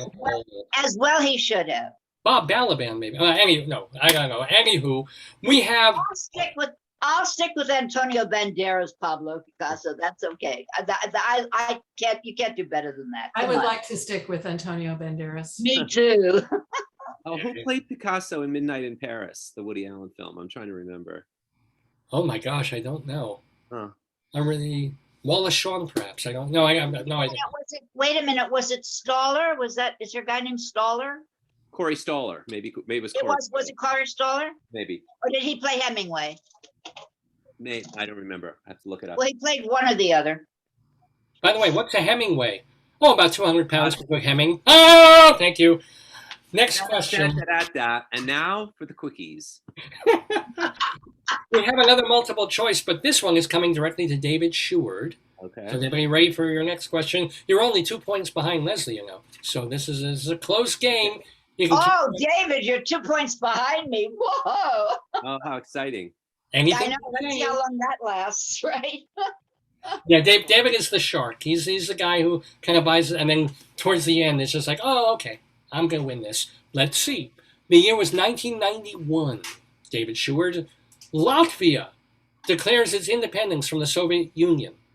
According to the UK Telegraph, which of these is not true about Latvia?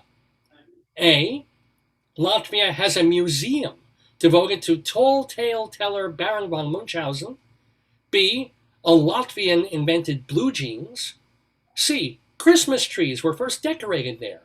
Or D. Their national bird is known for having a bill like a shoehorn. Huh. Latvians and let's do it. Let's do it. Lots fall in love. Oh, God. Let's see. Okay. Let's invent jeans. Lithuanians and let's do it.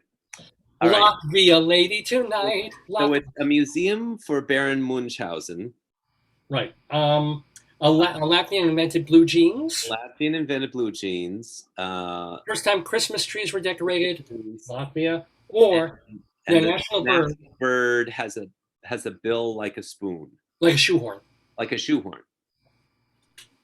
Probably the national bird has a bill like a shoehorn, like a spoon, like I just said.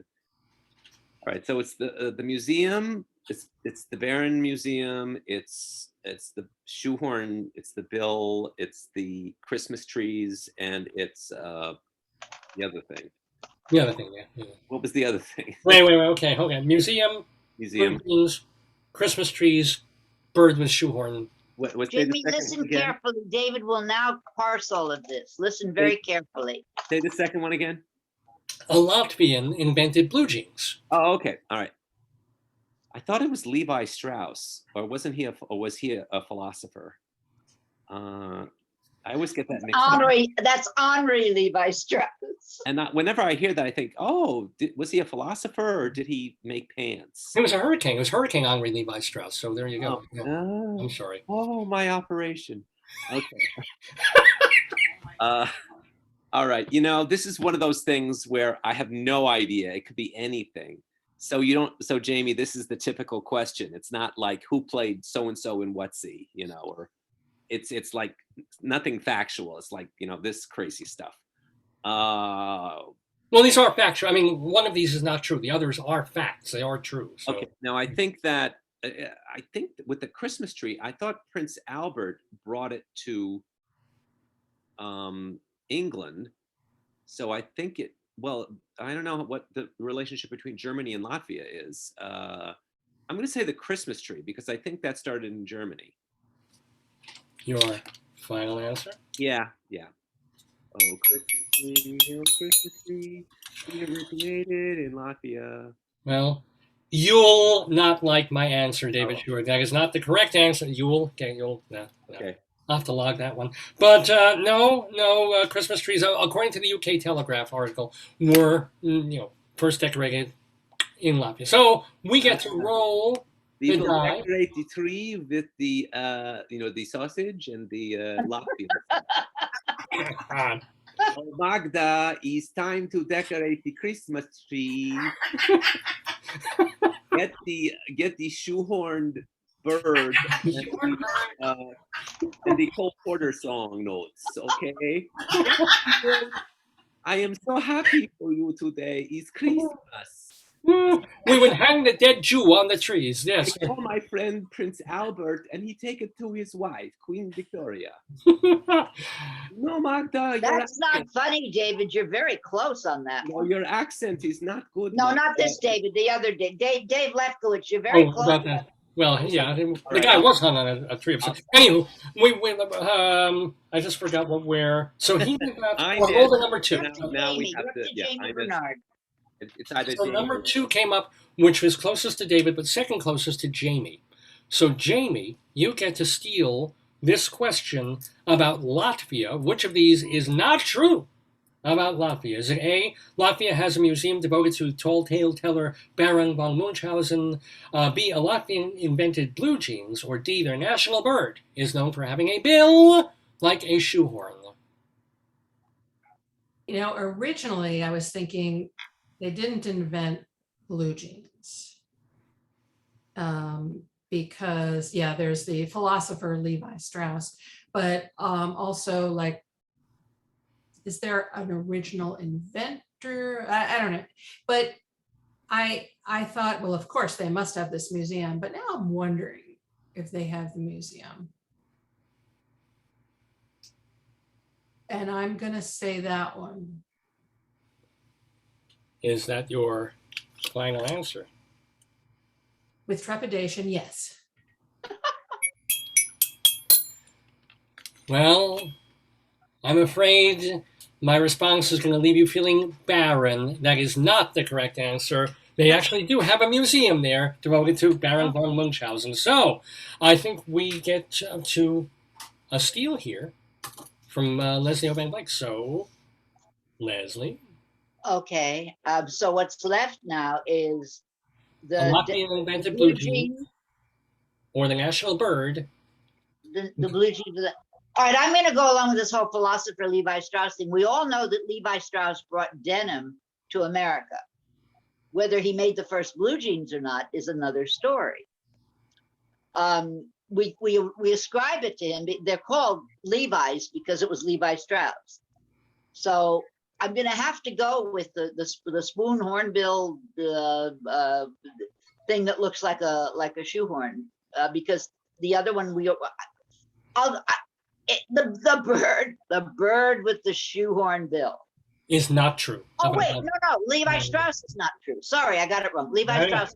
Levi Strauss is not true. That is okay. The one that we all know and didn't say. That's the one. Yes.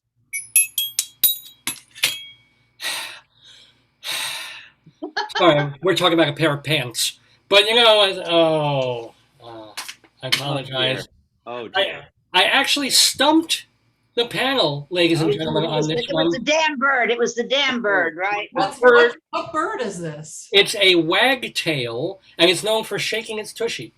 That's what Okay, so explain why Levi Strauss was not or was he Latvian?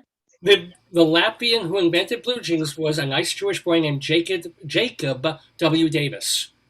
I don't have any more information. Again, go on Wiki. But we don't wear Jacobs. We wear Levi. That's right. I don't. Rabbi Saul wears Jacobs. He prefers them. They're roomier. They give his prostate room to grow. So They're shaped like a hornbill. when he's lucky. Bird, Okay. What is the bird's bill shaped like? No, I don't know what that. It's about the tushy. It's a normal bill. It's like a wagtail. Look it up. Could that bird have a shoehorn bill and wag its tail? It's possible. It's possible. Anything is possible with David. Anything is possible with check. I didn't do that much deep research on this, but if any of you want to check my math after the quiz is over, you're welcome to go look up Jacob W. Davis, wagtail birds, Pablo Picasso stealing potato or as a theft person. God, I can't speak today. All right, we still have one more question in our round 3. Round 2 of our today, yesterday. Yes, I get a question now. I get my very own question. And Leslie, now you get our 3 clues in the news. Oh, I love it, David. Thank you so much. Okay. I hate that. Okay, go ahead. Thanks. Now, Leslie, I'm going to explain to Jamie just so she knows what this question is. It's a thing where I'm going to read 3 words, and all of these words are connected to another word that Leslie has to think of. The words are not connected to each other. Each word is separately connected to. So Give an example from another. I will. What does it have to do with news? For example, here's the deal. An example would be sweet couch vegetable. What word goes with all of them? Either blank. Potato. Well, then, yeah. Get it? Sweet potato. Oh, Potato. a word that Potato with a goes with vegetable. them. So they're not related to each other. Each word is related to the word. Didn't you say it was things in the news? Yes, because the word we're looking for has something to do with things that are going on in the news. And what did potato have to do with? I just picked that one as an example. That was potatoes in the news. Yeah. A potato tried to blow up the Library of Congress. Okay. That was it. Yes. Didn't work. I'm gonna. He didn't have fingers to light the fuse. Yeah. I hate big government. God. He's an So I'm thoroughly confused. Let's try this. No, you know how this game is. I know. I've even gotten them right once in a while. Go ahead. Here you go. 3 clues in the news. And the 3 clues. Yeah, I know. And then it means Got it. yeah. Go ahead. Okay. Period. Note. Grace. Fuck! Oh, Grace Note. You just said it. I think we take 2 points away from you for that, David. And we just lost our FCC license. Yeah. Man, I wonder if Alan Ludden must have done this once or twice. I know they always do this. This is on the pyramid. Oh man, the word. the three clues were period, note, and slick. And Oh. so the word was supposed to be Grace. But why is this in the news? Grace Well, is in the news? Believe it, before Henri, earlier in the week, there was this terrible hurricane and Oh. tropical storm Grace. Oh, That came I know through. that. Okay. Yeah. All right, Leslie, is everybody okay if I give her the 2 points? No, just give me another question. yeah. Do you have another Give her question? another question. Well, Oh, you I'll don't give have you any the Give time. me the points. Just give me another question. Tell you what, I'll give you the tiebreaker. This can. Okay, go ahead.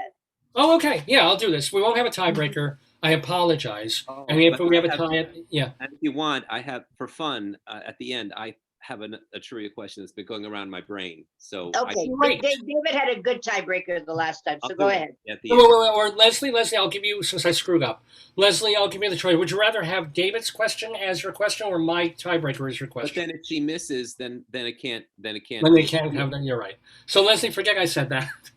See, Jamie, you can see how well thought out this This quiz is is. really well produced. You know, if I can think of my own name at the end of this, it's going to be a miracle. It's just Yeah. give me a goddamn question already, All right. please. Jamie's Thank you. experience is like Plan 9 from outer space. Dave's gone by. All right. Yes, that's it. That's it. So Leslie, the year was 2017.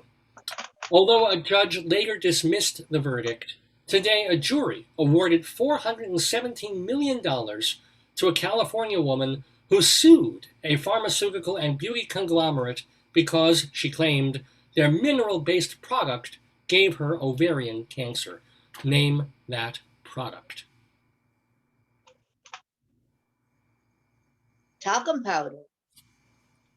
Is that your final answer? Since you didn't give me any choices, yeah, talcum No, powder. it's not a multiple choice. So, because usually tiebreakers, right? Is that your answer? Yeah, that's all I can think of. Well, it's always good talking to you. Yes, Leslie Hoban Blake, you got that question correct. Well done. I saw, Jamie, you had it. I think you all had that one, so we'll give it a tiebreaker that you all would have gotten anyway, which means it wouldn't have changed the score in any fashion. So, I feel guilty taking the point for that, you know? I mean, Why did you feel guilty? because it was very easy, you know, that you all got that, you all lucked knew. out. You lucked out. so all right. Again, I as we lucked move out on, because he fucked, wait a minute. I lucked out because he fucked up. Okay, that's Yeah, that's exactly. we're- all right, it's like got that it. sometimes. Just want to Sometimes make sure I life is good understood the like that. rules here. Okay. It's like last week I was driving to give it not to take up too much time, but I was driving with my husband and we had to switch drivers at one point, and I got out of the car and there was $100 bill lying on the street. And It's And I like that. yeah, of You course, want Wait a to minute, give yeah. it where's my $100 bill? I There want was one. nobody That's the around. point. It was this suburban neighborhood. We were visiting my mother. It was just lying on the grass. No one was around, and I just picked it up. And you And gave you it to didn't your run mother. around saying, You did No, not. I didn't give it you to didn't Oh. run around saying, does anybody belong to this $100 bill? There You was didn't no one do that. around. There was no person. wow. Not after they ran over someone who was standing. in- Yeah, it was right after. It was right after we ran over somebody. Right, he was under the car. That's why he didn't answer. But see, Leslie, that's how life goes. See, David got $100 bill. You got 2 points in our quiz. Yeah, Let's Yeah. come on, right? which is Yeah.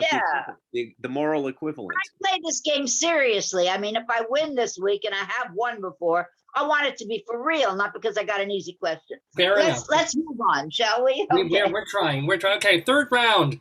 We do have Leslie with 6 points.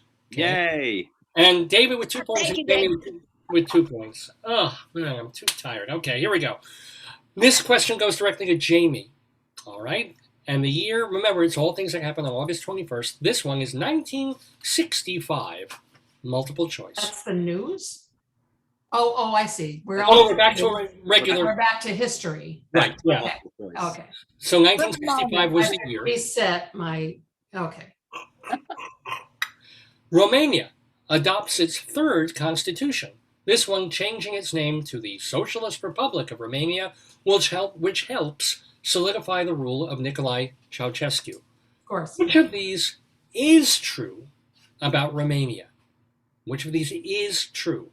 A, one cemetery there specializes in anti-funerals, where family members who hated the deceased can have a ceremony cursing and mocking them. I love it. B, I want to go there. I want to go there. I love it. I know, right? Romania has the slowest internet speed in Eastern Europe. C, Romania has both the world's oldest gold and silver mines. Or D, the Guinness World Record for the longest love poem was written in Romania. Only one of these is true. Well, the middle two are really boring, and so oh wait, so only one is true. Only one is true. There's a cemetery that mocks people and you spit on their grave. There's a poem that's like the longest poem in the world in Romanian. A poem, yeah. The other two were so boring I don't remember them. What were they? Sorry. No, it's fine. It's fine. I only put hours of work into this thing. Repeat them again, David, even though she was 2 and 3. Okay, here we go. Here are the choices one more time. One of these, only one, is true. A, one cemetery there specializes in anti-funerals where family members who hated the deceased can have a ceremony cursing and mocking them.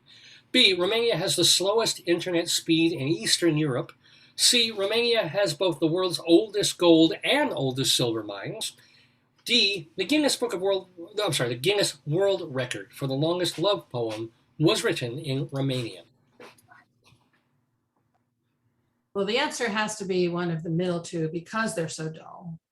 Because, I'm thinking. Well, I don't know how your mind thinks, but.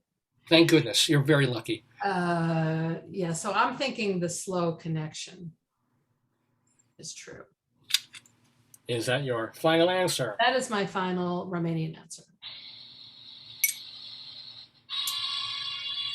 I'm doing this slowly because of the question that you got wrong. No, that is not true. Romania actually has the fourth fastest internet in the world. So that is not true. That is the truth. Romania. Go figure. But we have a steel operator. Romania. She joined the meetings faster. Oh, that's right, Sonia. Remember Sonia Nikchevich, right? Was she from? No, she was. Who was it?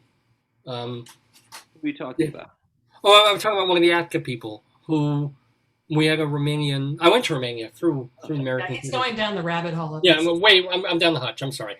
I'm going to roll the die. Down the hutch? we call it going down the Lefkowitz hole. On this show. Well, that's rather personal. That's not even. No. Dark place. That's what she said last night. It just, I'm sorry. I was going to say to David all, I thought that was worse, so I. Oh, just a minute. Bad no matter what. Mock away. Oh. Hold on 1 second. Just 1 second. It may be important. Just 1 second. Oh, you're taking a call during this? Yeah. Okay, no, it's nothing. It's nothing. Oh. Did you all get that weather, that alert? Get your Like first direct delivery. Nothing. Jamie, and you said that with a straight face. I really applaud you for that. Yeah, it's nothing.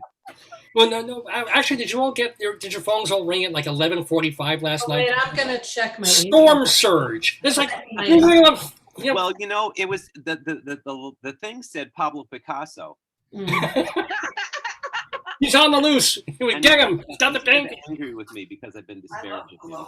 Maybe Paloma. Yeah, it could have been. Now I rolled a 5. So we have a steal opportunity here, which is closest, is directly with Jamie, but she just got the question wrong. So it goes closest. Oh, dear. It's between Leslie and David. I have to roll again. Roll it again. Yeah. Here we go. I'm a Picasso painting. So Comes on 3. So David Sheward, yeah. You can try and steal this. Which painting are you? Your Dora Maar. He's Dora Maar. I know it. With 6 He's eyes. always been David, when I met you, I knew you were a Dora Maar. That's what it is, It's okay. Mr. Dave Body. So Indeed. He's We're doing his right there. best Dora Maar. So David, I have no idea what you're talking about. What is Dora Maar? It's like a Picasso painting? I don't know that. Dora Maar was one of the women in Picasso's life. His paintings of women were all the women that he knew. Did you not go to that exhibit at the museum where they I did explained not. all of He's this? such a misogynist. It Yeah. was just, yeah. I used to live in a There was- college there was an dormitory. exhibit a few years ago called Picasso's Women. What's the one where they're running and they're naked and they're going like this? Oh, Les Demoiselles, Les Demoiselles. Avignon, yeah. That's what this- well, whatever. Okay. Anyway. Okay. David Sheward, we have a question here, believe it or not.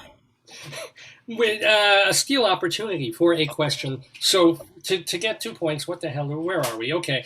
Was it A, what is true about Romania? Cemetery, the world's oldest gold and oldest silver mines, or Guinness World Record for the longest love poem written in Romania? I would love the anti-funeral one to be true. And they probably got together with Latvia. Oh, it's time to go to the funeral. Oh yes, I am ready to curse out grandma. God damn it, cool. I wear my blue jeans out of disrespect. And say grace. You're right, yeah. And I was a lover of Levi Strauss, that old whore. I hate you, grandma. I did not get, you were a lover of Levi Strauss and did not get royalties. Gloria. I decorate you. I decorate you like a Vanderbilt tree. owes me money. Okay. I'm going to go with the anti-funeral one because it's so wonderful. I just love it. Final answer? Yes. It would be a wonderful thing, but no, that is not true. There is, Okay. however, there is a cemetery in Romania that is very, very merry. They call it the Merry Cemetery, and it's all the headstones are decorated in colorful ways, and they put funny sayings on the caskets. So it's not there for vilifying people. It's actually there for having a happy-ish. Oh, it's LOL instead of RAP. LOL. No, YOLO. YOLO, right? I think that's good too. I like the anti-funeral better, but anyway. Well, thank you.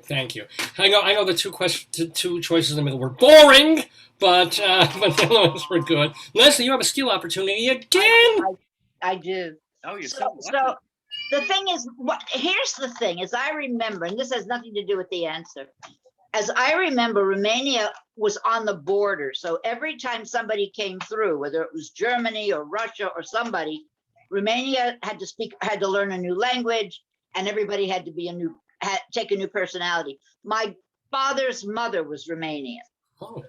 But by the time my father came along, they lived in Moldavia, which was part of the Ukraine. So I don't know. That's as much It's as I not know. leading to anything, Leslie. They're all dead, and it doesn't matter. And it was they live in the happy cemetery. Okay, so from that, let's go to, what are the two that are left, David? Actually, Leslie, when it comes to Romania, you live in loin, but it's a tender kind of loin. But that's Oh, that was a threat. that was The Greg, longest I know. poem, and what's the other thing? The longest love poem, and what else? The world's oldest gold and the world's oldest silver mine are both there. Oh, and only one is true. Only one is true. I had a Romanian cab driver once. He was very romantic, but he did not write me a poem. So, also very handsome. Oh. Also, Romanian, the language is a Romance language. So it has its roots in the same place that French and Spanish and Italian do, which is interesting. Okay, I'll leave that alone, and I'm going to say the oldest gold and silver mines.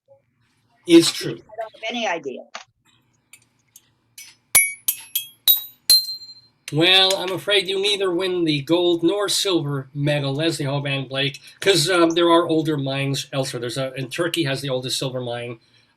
Georgia, the country, has the oldest gold mine. But the truth is, there's a poem called Luciferul, which can be translated to either Lucifer or the Evening Star, that was written by Mihai Eminescu in 1883. It's 98 stanzas long. So that is, or at least it holds the world record.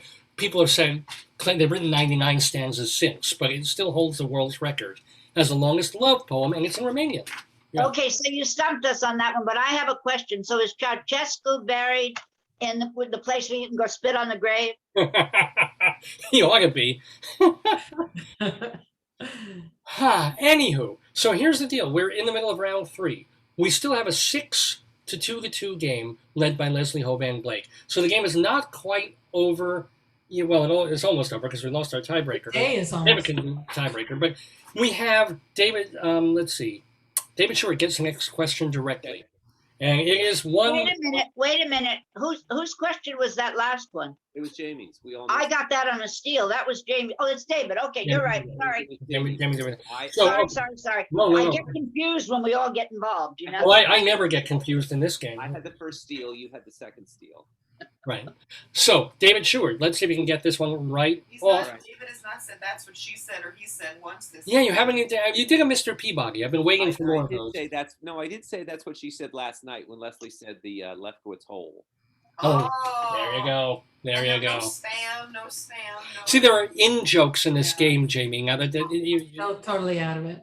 They're not very funny, Jamie. They're just in, that's all. Yeah, okay. that's what she said I will last night. smile politely. Anywho, David Sheward, 1983 was the year. 1983. Opening tonight at the Palace Theater. Oh. The musical comedy La Cage aux Folles, with book by Harvey Fierstein, score by Jerry Herman, and direction by Arthur Lawrence. Lawrence, of course, wrote the books for West Side Story and Gypsy, and plays including Home of the Brave and The Birdcage, although no relation to La Cage aux Folles. Which of these is not also a lesser-known play by Arthur Lawrence? Okay. All right. A. Jolson Sings Again. B. Big Potato. C. Attacks of the Heart. Or D. Who's Your Turtle Dove? Oh my God. I don't want to reason with this out too much because You read the book, didn't you, David? I've read his book. I've read Arthur Yes, Lawrence's of course. So book. it's got to be in there somewhere, I along read- with all the stuff about Farley Granger. Yeah, which Farley and- Granger was probably in this play. yeah, who was his lover for a while. Oh, I didn't know that. Let's see. I'm learning. I'm here to learn. Well, we're home on the Grange, so yeah. Oh dear. Sorry, yes. Yeah. Okay, Deer on the Range. Yeah, I like that. Yeah. All right. So it's Jolson Sings Again, Big The Big Potato, Attack of the Heart, Attack of the Heart, or Who's Your Turtle Dove? Who's Your Turtle Dove? I don't want to give away too much because I don't want to help anyone else if I miss it. Actually, it's pretty funny. If you read his book, it was pretty funny. Maureen Stapleton and a bunch of other people were in the Birdcage play, and they were the language, the cursing at each other was pretty funny. Okay, the cursing at each other was pretty funny. Oh, let's see. Let's see. All right, so the Big Potato. I've never. Oh God, the big. I'm going to narrow it down to The Big Potato, They keep or calling me. I know. what's the third? The Big Potato, and what was the third one? Attacks of the Heart. Attack of the Heart. Who's Your Turtle Dove? Right. And I- Jolson Sings Again. Yeah. I think it's The Big Potato. Is not an Arthur Lawrence play. The Big Potato. Final answer. Yeah. Well, I'm afraid to say, David Sheward, your answer is kind of half-baked because he did, in fact, Arthur Lawrence did write a play, and all these plays, by the way, were produced somewhere. He did write a play called Big Potato. So we have a steal opportunity from one of our Left it out of his memoirs. I'll tell you that. Well, Good reason. Good reason. apparently we could. I can Yeah, tell I you, wonder why. it was done off Broadway in 2000. It was a play about a Nazi hunter at a Queen's beauty parlor. I love it. So yeah, this person I didn't see it. Thank God, it got disastrous I was reviews. around in New York then, and I was covering theater. I don't remember it in 2000. It was apparently absolutely It horrible. must have been like came and went like Yeah. I think it was a Jewish rep or AJT, one of those two. weird. Anyway, but we're going to steal. We have a steal opportunity here. Oh Okay. boy, we roll a number 4, which is closer to Jamie than it is to Leslie. So, Jamie, would you like to take this chance to get 2 points. I'd better, because, Yeah. I'm down at the bottom of the barrel here. Yes, you're doing this program. You certainly are. So tell me the other three that are The other three are A, Jolson Sings Again, C, Attacks of the Heart, or D, Who's Your Turtle Dove? When you said attacks of the heart, one time you said attack of the heart. I'm sorry, I misspoke. You know you can't read. So it's attacks of Back to the the heart. heart. I'm gonna make sure that I didn't. I was tired when I was doing these. Oh, sure, yeah. Just pulling it out of Stays up the. all night for these, Oh. Jamie.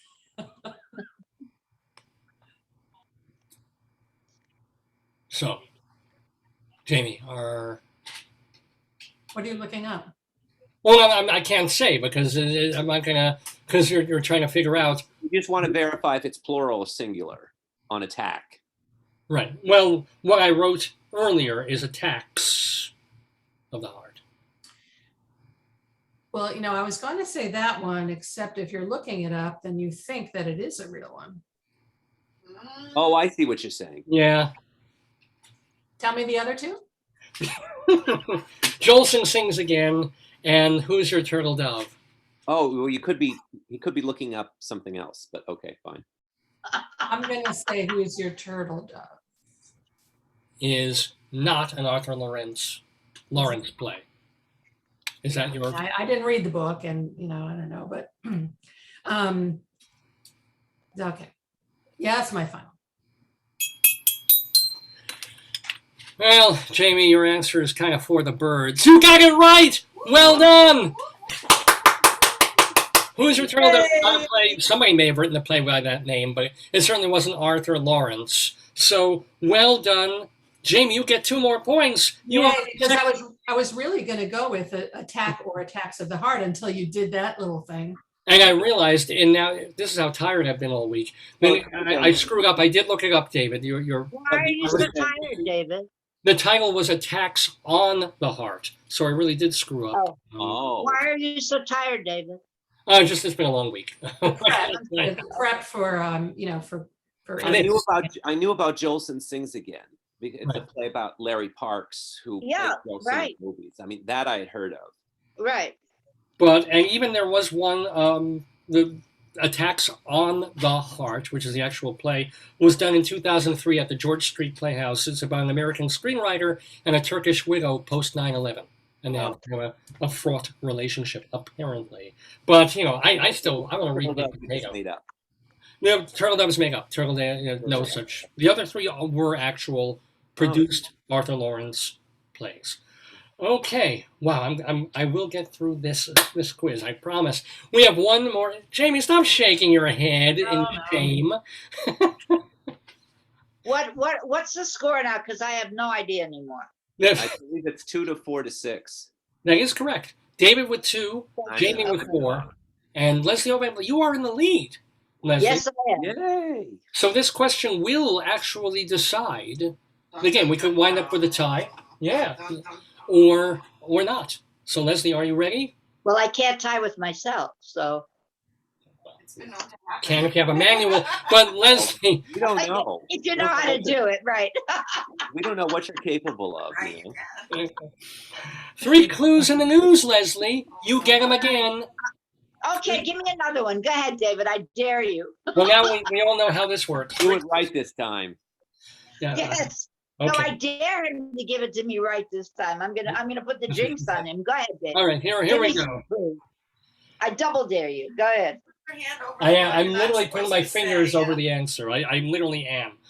3 clues in the news, I Leslie. gotta admit, Jamie, you never hear the contestants talk like this on Jeopardy, right? Tell them what you do, like when with the family, you're not supposed to reveal a health condition, and in a party, it's like, who has whatever, and then everybody just.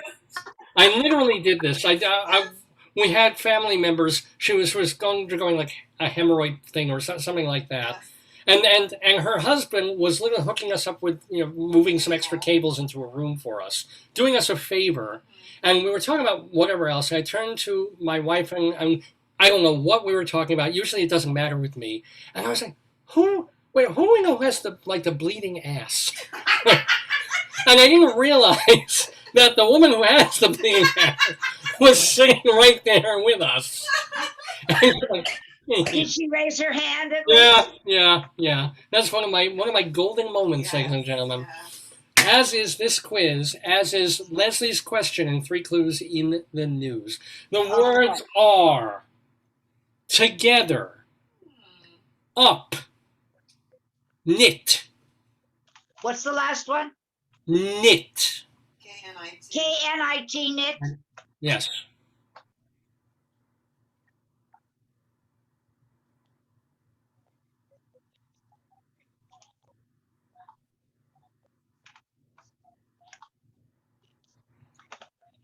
I have no idea. Knit up together, up knit together, together up knit.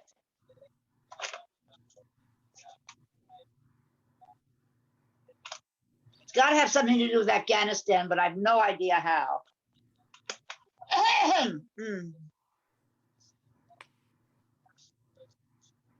Is someone watching TV? By David, is your husband not paying attention and watching TV while this is going on? I would hope so. Well, his mom said the show was boring or something, so I think. No. I just hear. My mom's not here. David's family is not on board. So, Leslie, I'll read the clues again. Okay, go ahead. Together, up, knit.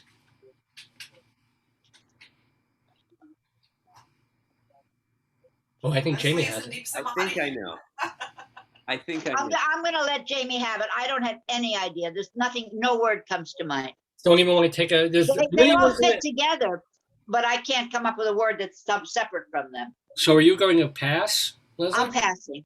Okay. So But I can't give it directly to Jay. I have to roll the dice. So well, you can give it to David. I don't care. I'm just saying I can't. I thought you were my fan. Oh, now you're, yeah. I am. Now they all just fall Yeah, away. roll the dice. It's a roll. I did roll the die. The die came up number 5, which brings it to Jamie. So it does go to Jamie. Jamie. The answer There you go. You see, is, Jamie, I knew it would go that way. Go the ahead. answer is close. Is that your Oh. final answer? what's the answer? Oh, yes, of course. Up close, close knit, Yeah. and close together. Uh-huh. It's in the Chuck news Close, because Chuck right. Close just died. I did a wonderful interview with Chuck Close in a restaurant downtown years ago. It's Sylvan. Who was Chuck Close again?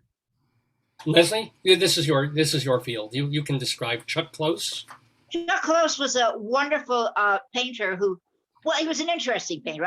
There's schools of thought that he wasn't that wonderful, but he lost the use of his, I've forgotten what the disease was. It was MS, I think. Oh. And he wound up painting with his mouth by the end. Oh, okay. But he was a brilliant, contemporary painter. Let's put it that way. Okay. It was one of those things. If you're up close to the painting, They didn't, congratulations, Jamie. It did not come to me. yeah, well done, Jamie. Now here's the quote unquote the problem and the issue. But David, you can help us out right here, honestly, because David, one of the rare times you did not win the game. You have 2 points, but we have a tie between Jamie and Leslie. Wait, and I screwed up the tiebreaker. David, you have to stop saying that it's one of the rare times, because in the last couple of weeks I've done very well. Just so you know. Just so you know. Long game. Look at the long Well, game. Leslie, you weren't here I last don't week, and want to David sound won. I don't want to sound like an overly, one of these pushy women. But nonetheless, you keep forgetting that I have won a couple of times. I know you have won a couple of times. I know that, Leslie. In the last couple of weeks, against David as well. All right, Okay, that's Dr. all. Sue. I just want that on the record. Thank you. Okay, Dr. Sue. All right. Okay. Preach, Leslie. I'm not begging for anything except my due. So I ain't no Dr. Sue. So we have equally matched David Sheward and Leslie Hoban Blake, except on this particular occasion, Leslie has vaulted over David into a tie with Jami Bernard. But Vaulted. David, I absolutely Yes. vaulted. I will ask you a favor then. Yes. You have a, I don't know how we'll do, I guess you have your pens and paper. You have a trivia question Yes, I do. to ask. So we can break the tie Wow. Okay. with David's question. Okay. Are you guys good with this? Okay. So Yeah. here's how it works. David will ask the question, and then you will write down your answer. He'll read the question again, and then on a 3, 2, 1 count, you will show your answer to the camera. So this way you both have the equal shot of getting the answer now. All right. Are we ready? The question is, David, by the way, I apologize if I sounded overly pushy there. Sorry. which David are you apologizing It to? can't be about Bugs Bunny or cartoons. What? Yeah, Joyce says it can't be about Bugs Bunny or It's cartoon. not, but what It's not. difference does No, that- I went on opera the last time. All right, are you ready? David's clue, Okay, yes. The question is, who is the only person to win Oscars for both writing and directing 2 years in a row? Ooh. Good question. Extra points if you can name the film, Wow. the two films. Is he allowed to give extra points?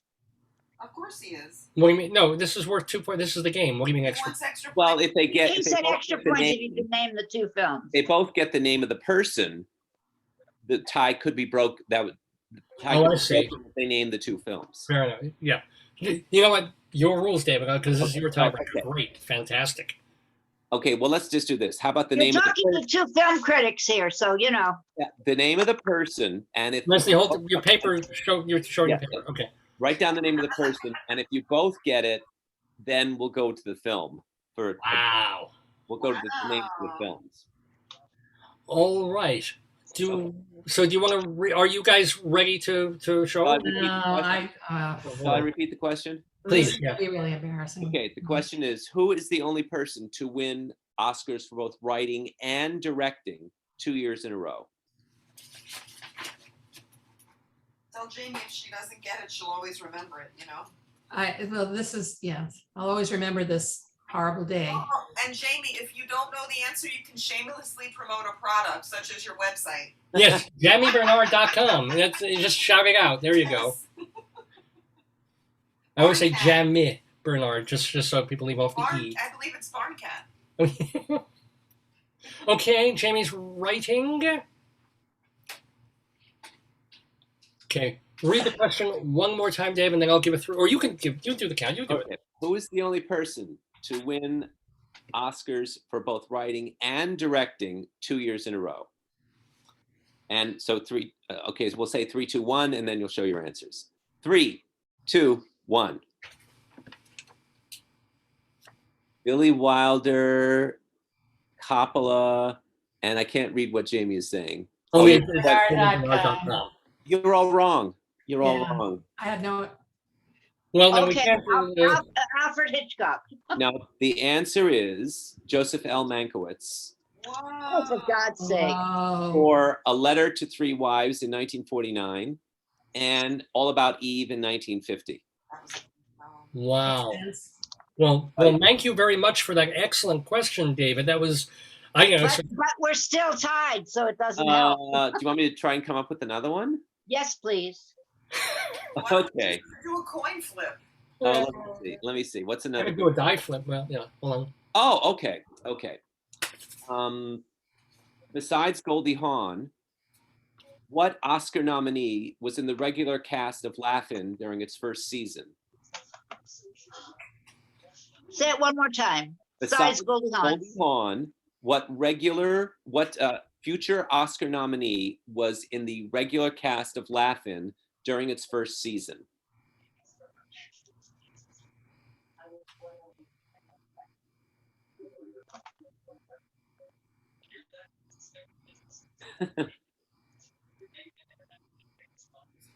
No idea.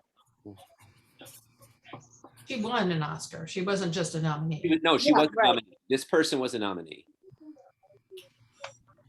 I'm going through the cast and I can't. I am trying to also, and I'm failing miserably. The first season of Laugh-In. Yes, I got that.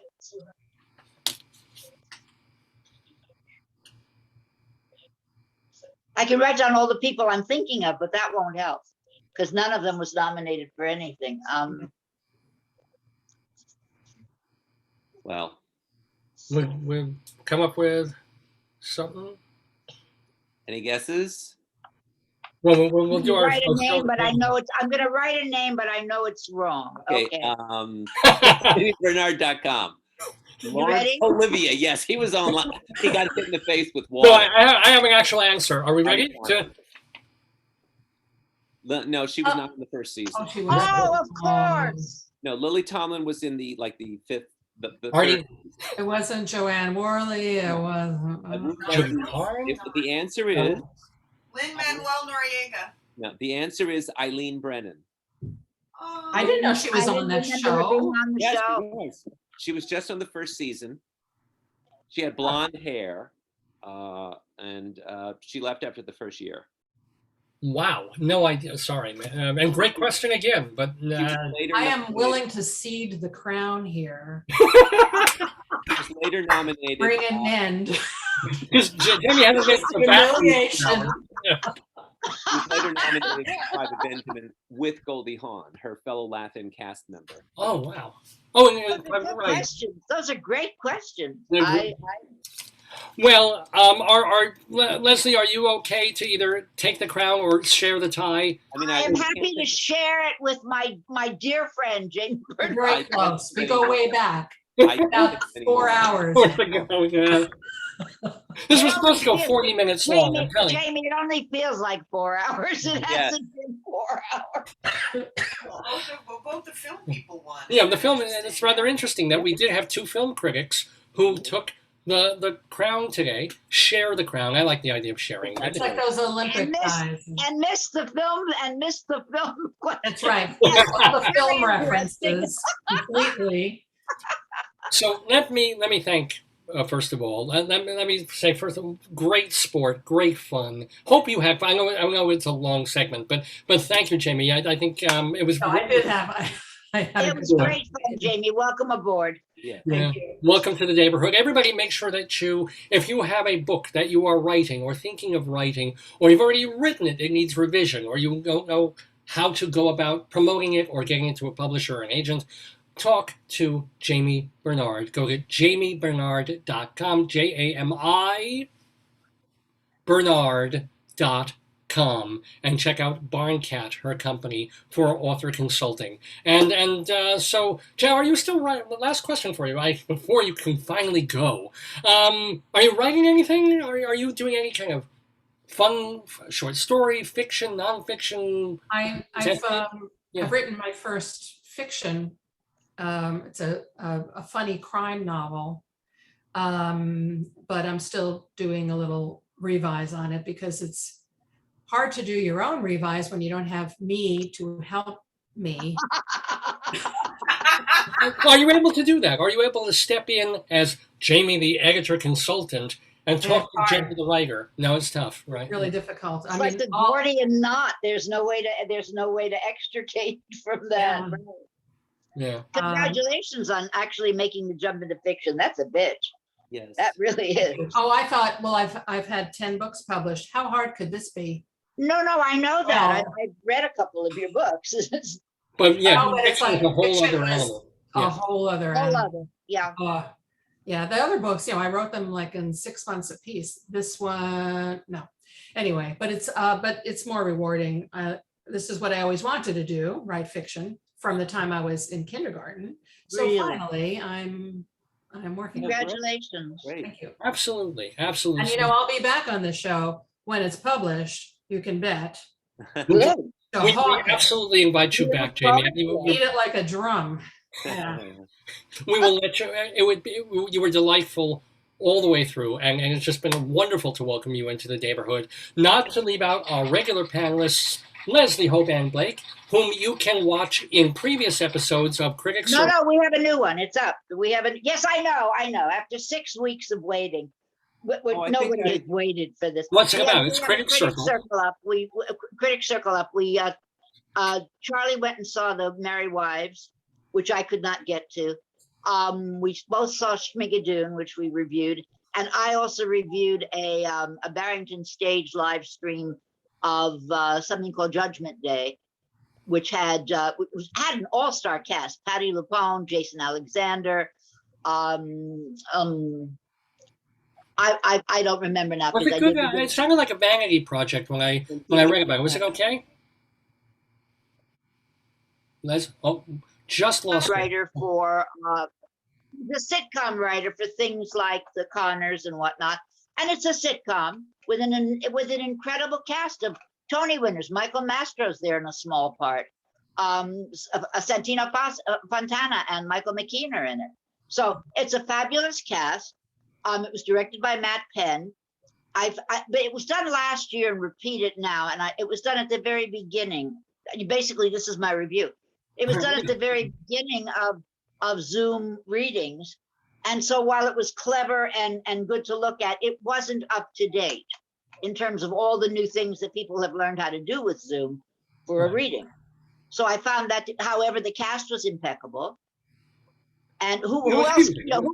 Who doesn't know how to play a sleazy lawyer in a sitcom but Jason Alexander? So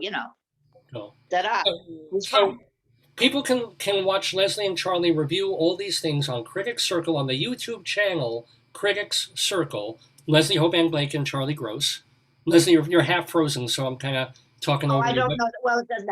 I am still the historian of the Drama Desk, David. Just so you can. Oh, that's right. I never. You are the official historian. Now, speaking of the Drama Desk, David Sheward is the former president of the Drama Desk. He is still a writer. As a matter of fact, he has his own blog, The David Desk, and you write theater reviews still for theaterlife.com and culturaldaily.com. Yes. Did you review that Merry Wives in the park? And you went to. I saw you posted you went to see Passover. Have you reviewed that yet? That opens Sunday night, and the review. Hopefully, I will finish the review, and that will be up in time for the opening. So don't talk about No Fair. We can't mention what. No, I know. I have so many questions, but okay. We'll save them for next week. So it was wonderful to be back after 18 months in a Broadway theater. And was everybody fully sitting there for the whole time? Yes. Did it bug you? I mean, I'm avoiding going to the theater. So far. No. Okay. It didn't bug me. Cool. Well, guys, it has been an absolute delight talking to all of you. Somebody get your phone. We'll let you go. I've got to do it individually. So we're going to do like, as we're going to do the wah-byes. Bye. We'll see you very, very soon. Thank you all for being in the Daverhood. And there's more Daves Gone By to come. Come on. I know this takes forever. I'm so sorry. Bye, David. And bye, Leslie. Thank you so much. Bye-bye. Feel good. See you next week. Here on Dave's Gone By. With me, Dave Lefkowitz, my darling and wonderful wife, Joyce, doing the sound effects in the background. It's... Oh, poor Jami. What? But she was on the air at 9:15. Yeah, I know. 9:15. 2 hours. It's 11:30. I hope she was wearing, what. Oh, I hope I'm wearing the whatever. I don't apologize. I mean, we had so much fun, but wow, it just goes. So, hope you enjoyed that. Let me tell you a little more about this show. Smart guests. Oh well, you got critics, writers, and editors. Stan was worried that the rabbi knew the Jade East Hotel near JFK. I used to pass that all the I was time. very worried about that, Stan. Stan. Why did the rabbi know that yet? Oh, Stan, thank you so much for that image. Would you like to see us? It was hard to see because we're in the middle of Zoom while we were doing it. I saved it. And it's perfect because the Jewish holidays are coming right up, and I can use that picture. Let me tell you more about Dave's Gone By, just a little bit, that we have been doing this show, really is our 812th episode. We started this in October of 2002. Here we go. You got to see this, guys. We'll show it again. Now you'll see more on the screen. I'm here. I really, you know what? If my beard were darker, you would have no idea that I wasn't one of them. Or I'm sorry, that Rabbi Saul was not one of them. And he's not as angry as the rest of them. which is that is rare. Oh, ladies and gentlemen, Dave's Gone By. Do that. Let's say you're curious about the first step. Do that. It's great. It's Photoshop, I guess, or an iPhoto thing. I don't know. We went on the air in October of 2002 on terrestrial radio on WGBB AM on Long Island. We were there for a bunch of years. Then we moved out west, where I did the show on the internet for a while and as a podcast, audio only.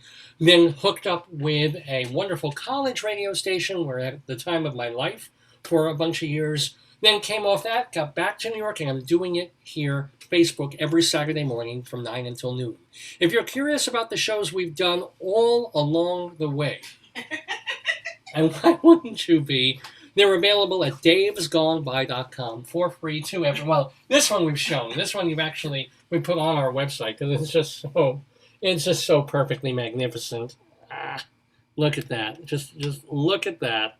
Yeah. Trying not to get the window reflection in there. That's, thank you, Stan. Thank you very, very much, Stan. And they're different heads, so he's not. Yeah, he's grabbing like imagery from me all over the place and from Rabbi I Sal. don't know how he does that. Now, so here's the deal. You want to hear an old show. You want to hear our 54th episode. Just go to davesgoneby.com. Type the number 54 or scroll through our listing of shows, and there it will be. Plus, if you're interested in, like, Jami Bernard, what a wonderful guest. We've had terrific guests. Barncat Publishing, info@barncat.com. Info@barncat.com or Jami Bernard. I know it's hard to. So, yeah, if you're on our Facebook page, which you must be right now, click, because Joyce is leaving the URLs for Jami Bernard. You can click and look over her website, which is very cool. So, you can go to davesgoneby.com. Let's say you know that we've interviewed some wonderful people. We interviewed Carol Channing Wow. several years ago. She's there. If you don't want to listen to the whole episode that she was on, just go to type in Carol Channing, because we take our interviews and pull them out as well. So you just have the interview itself in a separate archive, all at davesgoneby.com. Plus, we archive our episodes at archive.org. It's a not-for-profit website that's just collecting art and entertainment from the past, 10 centuries, or actually 10 millennia. I think they have BC stuff on there now.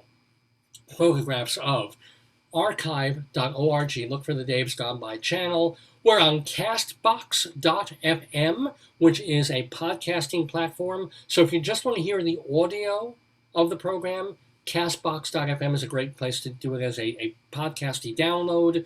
We post all our stuff on YouTube, although YouTube sometimes mutes it because of copyright crap when we were playing music, but generally you can find all our stuff on YouTube, as well as just our Facebook page that you're watching now. If you scroll down on the Dave's Gone By page, the last 3-4 years of all these video Dave's Gone Bys are there. You can watch them right there on Facebook, but really the best place to go is davesgoneby.com. Also want to let you know that if you are in Nassau County and you have Altice Cable Channel 20, Monday mornings, early mornings, 1 a.m., Tuesday mornings at 4 a.m., you can turn on Channel 20 and see an hour-long excerpt of the show if you're on, the Nassau Altice cable catchment area.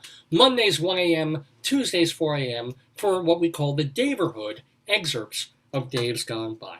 Wow. And if you want to contact me, davesgoneby@aol.com is the way to do that. davesgoneby@aol.com. Plus, you can message me right here on the Facebook page or postings if you're on Facebook watching the show. Either way, I would absolutely love to hear from you. Twitter feed, Radio Dave 2.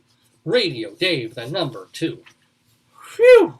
So much more to do on this episode of the show. We have My Sick Mind with, it's devoted to Bob Dylan and the rumor news about him and something that he may or may not have done many, many years ago.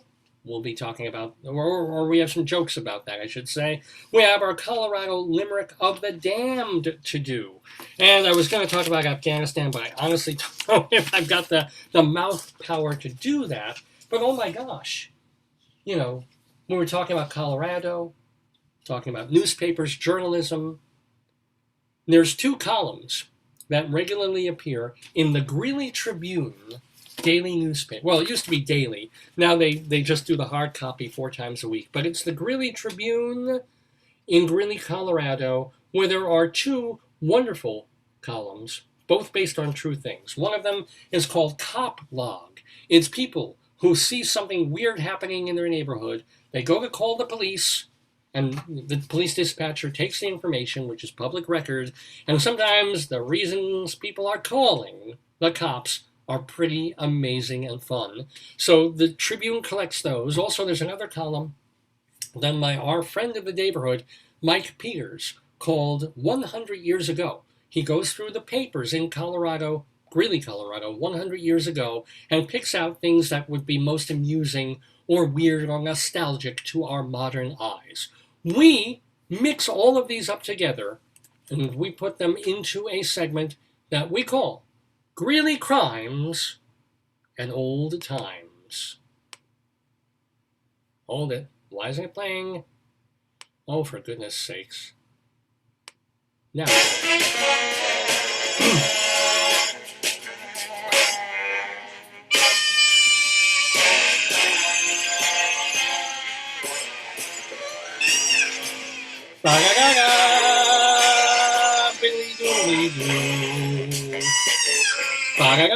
Yes, ladies and gentlemen, Greeley Crimes and Old Times here on Dave's Gone By. We are live, but well, unless you're watching a rebroadcast of this, but we are live Saturday.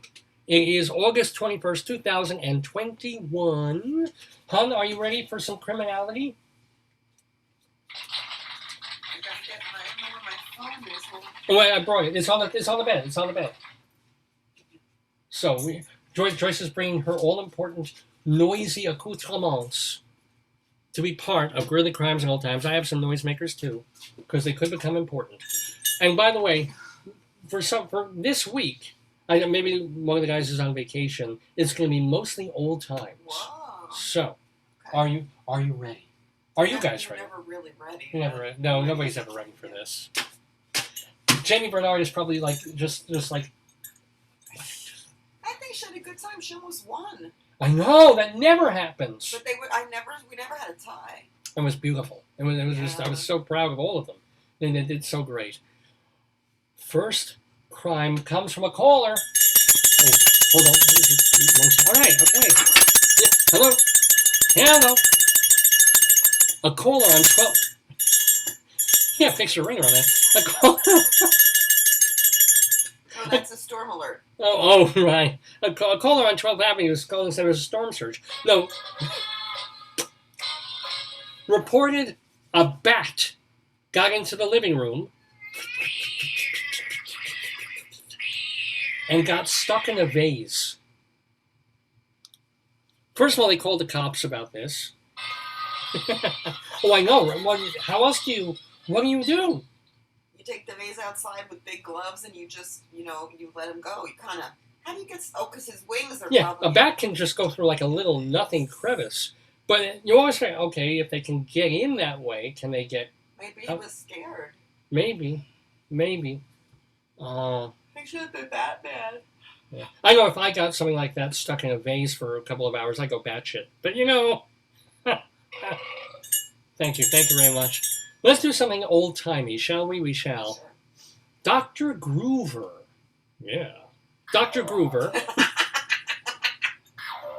a school superintendent, spoke to a gathering of the Greeley Teachers College students at the Teachers College, telling them that it is time for, quote, red-blooded men to get into the teaching profession. That's not a pointer.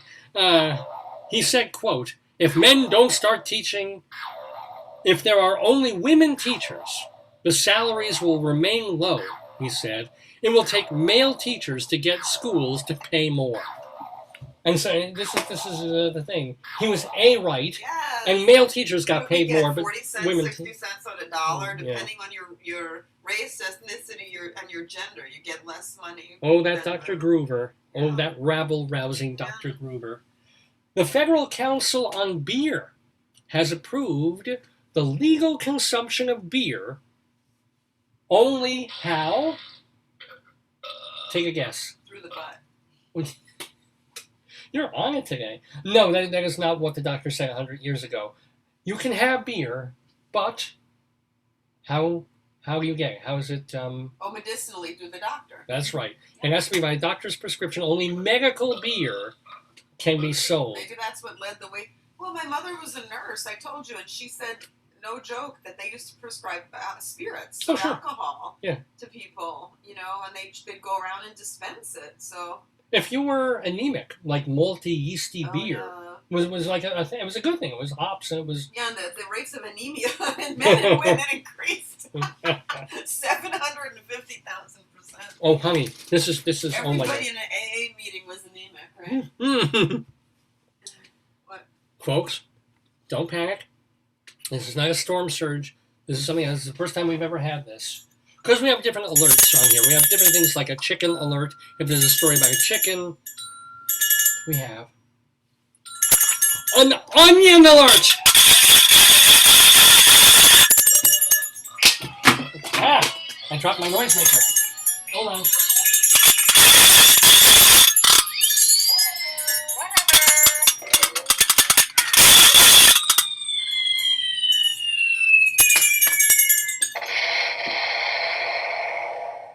We have an onion alert. Oh, somebody wants to be part of it. Oh, this is. No, I don't think the joke is that corny. I'm sorry. So this just means that this next item is about an onion. Oh, this is. Yeah, you're brocking it. You're brocking it. I think this is. I threw out one of the other. Oh, David. Oh, here. Do we have an onion in there? I think we have an onion. Oh, we have a red onion. Let's show the baby. No, that's a tomato. We have a little These baby. are the babies. Oh, he's I cool. believe this is a cabbage. Yeah. Why, as a grown man, do I have these? Oh, you're right. He is a cabbage. The last one is. Here comes. Oh, yes. Look who comes last. Oh, he's very cute. I was on a jag of throwing things out last week, and I was Yeah. grabbing things. I was like, do I Not throw the these? babies. Not the babies. Look at him. Is that an onion? I guess again. Look, so this is an onion alert, my friends. Because of the planting rotation of onions, there will be a small crop in the area this year. Normally 50 train car loads of onions are shipped from Greeley, but this year we'll see only 2 or 3. However, there is a silver lining to this.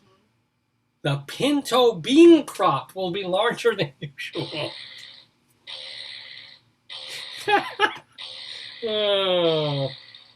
I'm telling you, doing this show is a gas. Let me just say that. I'm so glad that the pinto bean crop, though, just came in there and Thank saved the God. day. Yeah. Of course, it was a pinto, so you backed into it and the bean exploded. But, Aw. oh, speaking of fruits and vegetables, we go back to modern times. We go back to like a week ago for something criminal. Oh, hello. A woman on Avocado Avenue. Ooh. Did we ever see an avocado? No, Wait a- I don't think that's real. That's not real. Must be. This is from a police report. We lived in Greeley for years. We never saw Avocado Avenue. I've heard it's the pits, but reported hearing another woman crying and screaming, possibly from a house that went dark a minute after the screaming started. Uh-oh. That's not. Maybe let's not live on Avocado Avenue. Let's just. Do you know what the woman said when it was all over? What? Holy moly. That's a little. Yeah. Yep. Okay. An automobile containing 4 men. Oh, wait. Well, That's my automobile. yes, because, and this is 100 years ago, 4 men and 2 women sped through Greeley at a 50-mile rate. And the woman driving was apparently intoxicated. They sped past the house of Police Chief Lawrence, who saw the vehicle and fired a gunshot at it, hoping to induce the driver to stop. She merely increased the speed and the auto left town. Wow. Wow. It's Bonnie and Clyde. At a rambling 50 miles an hour. Bonnie and Clyde. Bonnie and Clyde. But now if a cop shoots at a speeding vehicle, the cop gets arrested. You know? Back in the day, he was just trying to slow them down, like firing at, I guess, the tires or something. That's not safe. Well, I guess not. But, wow. I just love, back in the day, they call them automobiles. Automobile. Yes. The children... Oh, I can't believe how perfect this is. I can't believe... Remember how we've had all this serendipity in the show? Check this out, ladies and gentlemen. Again, these are items that are coming from the Greeley Tribune 100 years ago.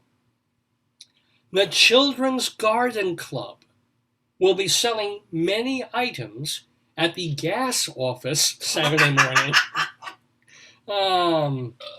Included are sweet corn, cabbage, lettuce, dressed spring chickens. Not good. I don't know how they were dressed, actually. And dressed rabbits and dressed squabs. Wow. Well, there's not a squabble about it. But it wasn't amazing that you pulled out all of these for the first time ever, just when we had an Well, item? the baby ones are so cute. You can't throw the babies out. They're so cute. Well, I'm throwing out the bathwater, too. So I figure one goes, the other can. Anywho, I think we should go elsewhere. I think every week we have an item or two that isn't from Greeley, Colorado. These are weird, crazy, dumb things that happen in the news, but we share them with you for fun. But this is not a Colorado item. For this one, we go to North Carolina. This is real. This is a CNN news item from North Carolina, a southern state. North Carolina is one step away from raising the minimum age at which children in the state can wed. They now have to be... How old do you think, Beb? 10. No, they're going to 5. raise it Oh, until 11. to 16 11. from 14. Good.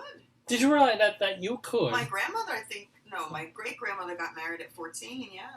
It's just like, it amazes me that in 2021, up until 2021, in Carolina, people could get married at 14 years old. But there's some caveats and things like that. So first of all, Senate Bill number 35, as opposed to William number 37, was unanimously passed by the state Senate on Tuesday after clearing the House last week. Governor Cooper is ready to sign the bill. He said, quote, "While the legislation falls short of raising the age of marriage to 18, Thank God. we support the step toward ending child marriage in North Carolina." Currently, and here's the deal, it isn't just sort of a random, like, I'm 14 years old, I want to marry my boyfriend. Girls as young as 14 who are pregnant can marry their baby daddies, and vice versa, with a judge's permission. Well, that's right. So it's really all about having a father It's or a family paternity, unit yeah, it's for the kid. paternity, and it's not even paternity. It's for probably property and support.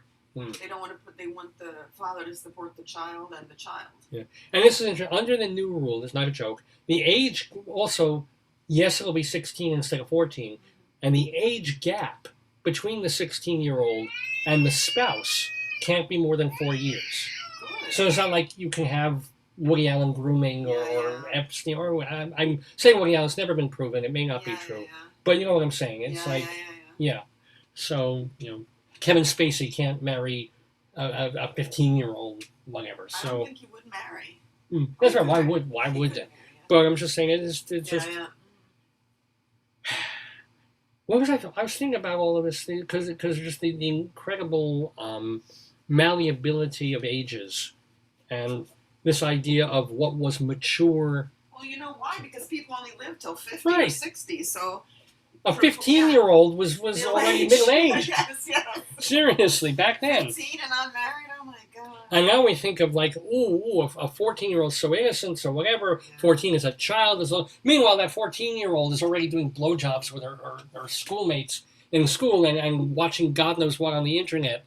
But they're pure in a way that 12-year-olds in 1847 who are already getting ready to marry and have children. It's all there's just so much hypocrisy about it. I find. Anyway, let me do another. Oh, I love this. This is on the market, folks.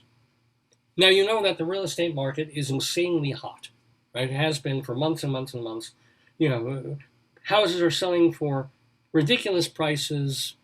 They're not quite doubling, but just from where they were a year and a half ago.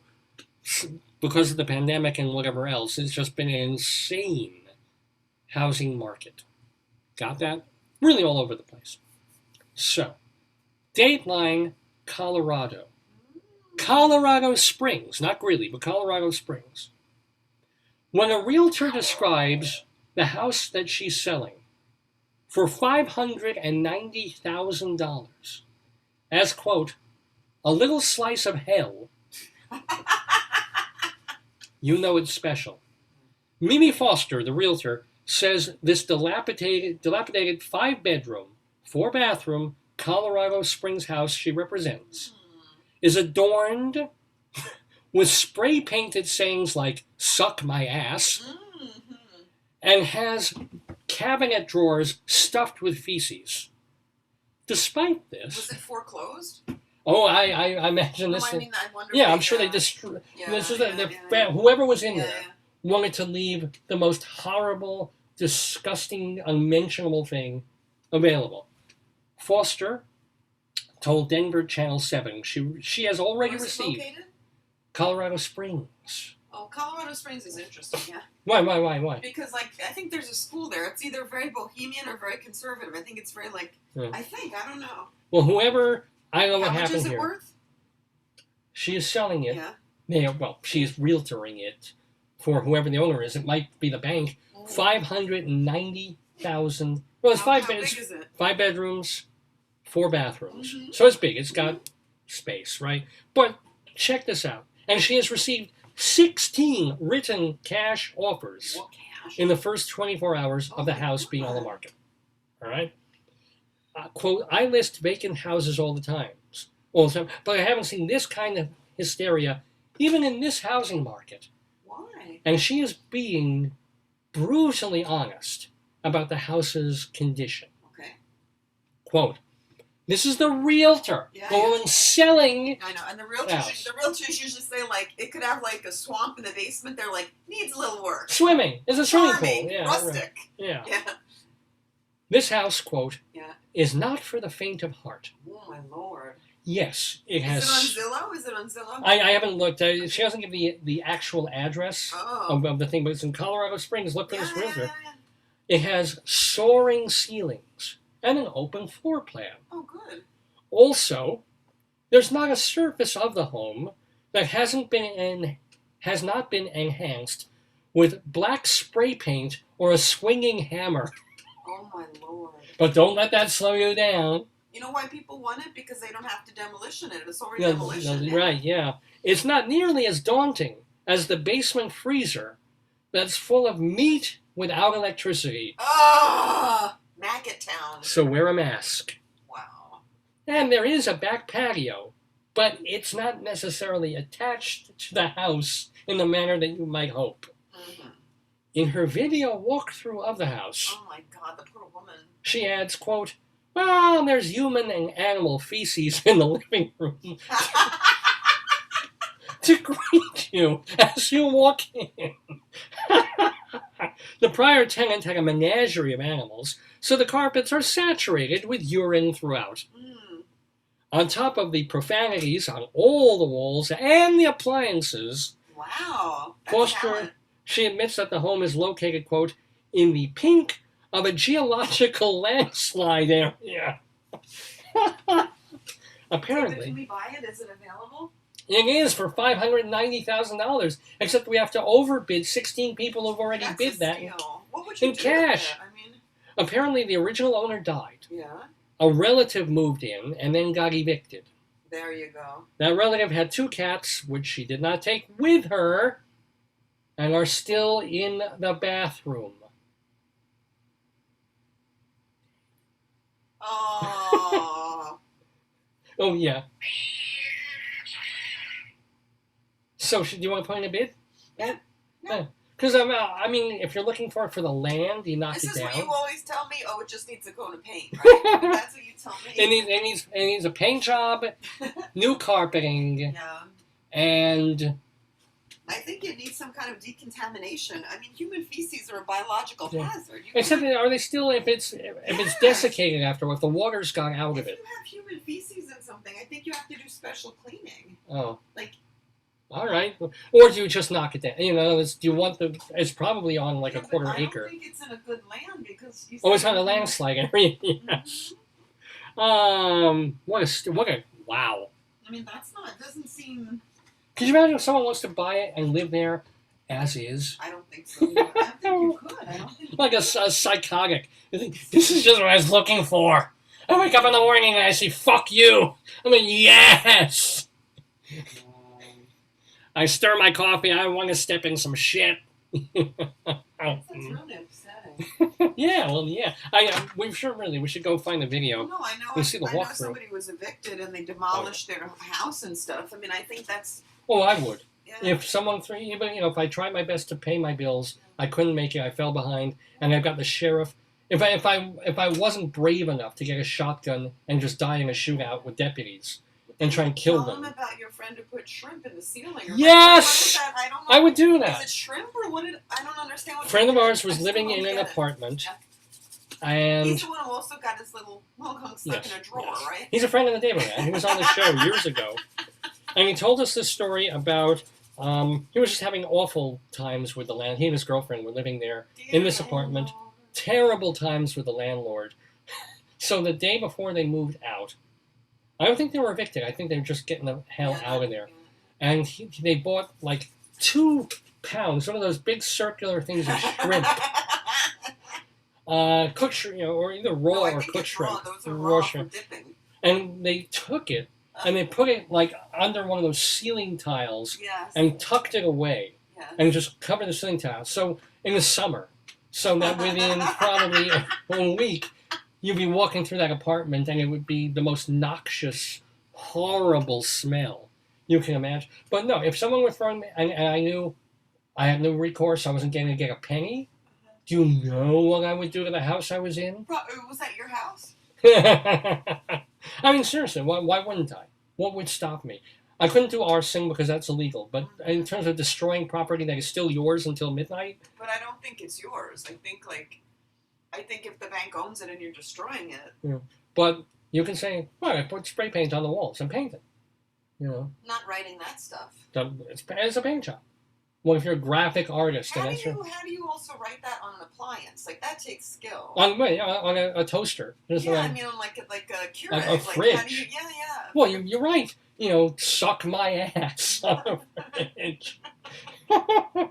Seriously, man. Seriously. Let's do one more bit of old-timey Greeley crimes and old times here on Dave's Gone By. I gotta find it again. Where'd it go? Here we go. One more old-timey thing. Ooh, we talked about Latvia before. We talked about a couple of other countries, Australia, I think. World Note. This is from 100 years ago. I bet you did not know this. I looked this up. I didn't see this anywhere. Okay. But in the paper, they wrote, in Tibet, Tibetans don't touch water. They clean their hands and their face with butter, which they keep in the ground for as long as 10 years. No. I looked. Tibetans do like their butter. They make a salty butter. They like butter. They do use butter a lot.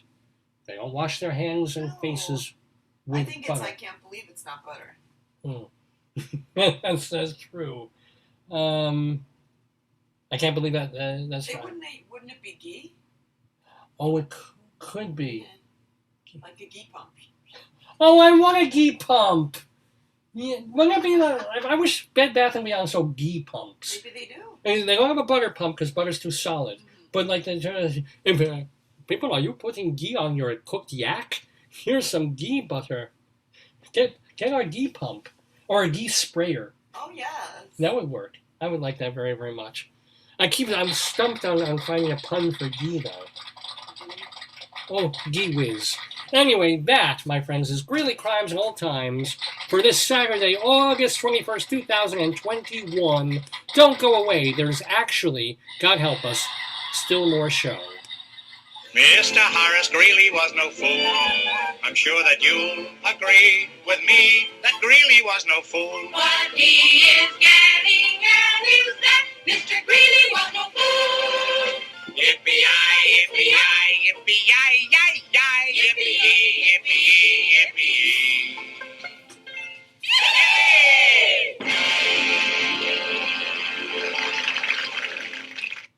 So, yeah, thank you, Groucho Marx. We're here. It's noon. I was going to say midnight. My God. It is 12:01 Eastern Time here in the Daverhood with me, Dave Lefkowitz. We're doing the 812th episode of Dave's Gone By. We're calling it Feel the Bern in honor of our friend, our brand new friend, Jami Bernard. Make sure that you go to her website, jamibernard.com. If you have even a book idea, and you've written out some ideas of how to structure it, you're not sure where to go with it, or if you've gotten much, much further along, you have a first or second draft, and you're wondering whether it's fiction or nonfiction, contact Jami Bernard. She can help you with your whether it's writing the book, organizing the book, or figuring out how and where to get it published. jamibernard.com. And remember, it's Jami, Jami, leave off, there's no E on there, jamibernard.com. We thank her for being with us in the Daverhood today. We also want to thank so much David Sheward, who writes theater reviews for theaterlife.com, culturaldaily.com, and also writes a fun blog at The David Desk. We want to thank also Leslie Hoban Blake. She is on, as we said, there's a new episode of Critics Circle that you can watch on the Critics Circle channel on YouTube. She does it with our other friend, Charlie Gross.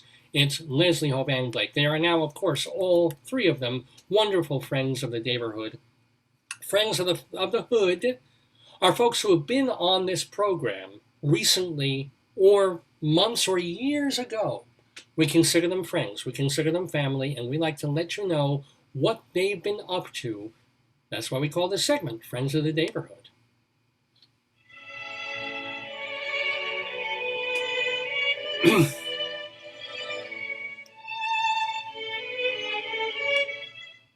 So who are we getting friendly with this week? We want to remind or let you know that our Colorado friend, Don Pearl, former educator, also a bit of a poet and a writer, he tends to write a lot of editorials for the Greeley Tribune. He doesn't work for them, but he's an activist, a very opinionated fellow. So he's always writing about issues that come up in the world, in Colorado, in Greeley. And he wrote an editorial for the Greeley Tribune on August 18th, just a couple of days ago. Go to the website and find it. It's about speaking truth to power. So keep on, we gotta get him back on the show. He's so great. Don Pearl, go to the Greeley Tribune website and go find his editorial. Want to let you know that now through mid-September, Edward Einhorn's play Alma Baya is at ART New York. It is in person through the end of August. So it's an actual physical play that they're doing at ART New York, but they're also taping it, streaming it. So if you're still concerned and you want to go to New York, you can, after the in-person run is over, they will be renting the live or the video stream online through September 19th. Edward Einhorn's play Alma Baya. Want to let you know that tomorrow, Hershey Felder's Great American Songbook Sing-Along Live is going to be, you can get tickets through theatermania.com for Hershey Felder Great American Songbook Sing-Along Live. That is happening tomorrow. Woody King Jr., he was on the show just a few a couple of months ago now. Woody King Jr. turns out that on Saturday, wow. Wait, no, it won't be Saturday. That's I'm a little confused here. Woody King Jr., I'll just revise, he's getting a Tony Award. He's getting a Lifetime Achievement kind of Excellence Tony Award for founding the new Federal Theater. If you want to hear him talk about that in his career, just go again to the Days Gone By archives and look up Woody King Jr., Woodie, and look for him. I know he's getting a special Tony Award. I don't think is it happening on September. That's why I got this wrong, because I'm looking like the Tony Awards aren't this week. It's September 26th that they will be happening, the Tonys, a month or so from now. But congratulations to Woody King Jr. on that news. Let's see. On Monday, August 23rd, Leroy Reams will be celebrating his birthday by singing Jerry Herman songs, and that will be happening at Feinstein's 54 Below. That same night, speaking of our friends in the news, good and bad, that was a night that Alice Ripley was going to be performing at Feinstein's 54 Below. She, I figured, canceled that fairly recently. We were talking about grooming and such before. She's all over the New York Post now and other papers denying that she was inappropriate and grooming 12, 13, 14-year-old girls as part of her fan base, and just going a little too far in terms of their conversations and the sexual nature of their conversations. She has not been accused of assault. She has not been accused of rape or anything like that. But at the same time, in terms of having inappropriate messaging, texting, what have you, with young girls, about 4 young women have, quote-unquote, come forward to this point. We wish Alice Ripley well. She's a friend of the Daverhood. She's a Tony winner. And if it's true, shame on her. If it's not, shame on them. That's all we can say. Just talking about our friend of the Daverhood, Alice Ripley. What happened? Well, she is in the papers that a couple of, now they're women, but a few years ago they weren't quite. She was apparently inappropriate with them, both in person and on the interwebs. Not going so far as to being fully a sexual whatever, but just not right for a 50-something-year-old actress to be sexually whatever with a 12, 13, 14-year-old. Whoa. Queer girls. It's in the paper? Oh, yeah. Yeah, it was... New York Post, I think, had it first, and now it's picked up everywhere. She's denying it. Hasn't been proven or anything, but I'm saying it's that'll go to court, out right? there. Maybe. We'll see what happens. Or they're just trying to out her and so forth. So. Yeah, but there's other ways to do that. That's an unusual, it's an unusual thing. You could get accused of many things. Yeah. But it's an unusual thing to. I know. For a woman, it's more unusual. Right. And for a married, I think she's married or she has a long-term musician boyfriend. Because for a man, it would be more typical to make that accusation. Right. So less typical. So, whatever it is, it is. Let's move on to a happier friend of the day. Happier news about our friends of the Daverhood. Eric Comstock. Someone said, did the Pinto have a Kick Me bumper sticker on its back? Gag it? Because that was the bean thing on it. Remember the Pinto car? Yeah, and then Robert says, I missed the story but heard the reference. Robert who? Robert C? Callum. Oh, Robert Calum, our Hewlett friend of the Daverhood. Yay. Yeah, a lot So, of people writing in, our Sinatra. Remember that played off Broadway for a while? Eric Comstock is bringing that back for 3 nights to Birdland, August 25th through August 28th. Oh, and this Thursday, 10 o'clock at night at Chicago's Annoyance Theater. So if you happen to be in Illinois, it is the reteaming, and they've been together for a lot of years, TJ and Dave, the long-form improv artists, TJ and Dave, at the Annoyance Theater in Chicago.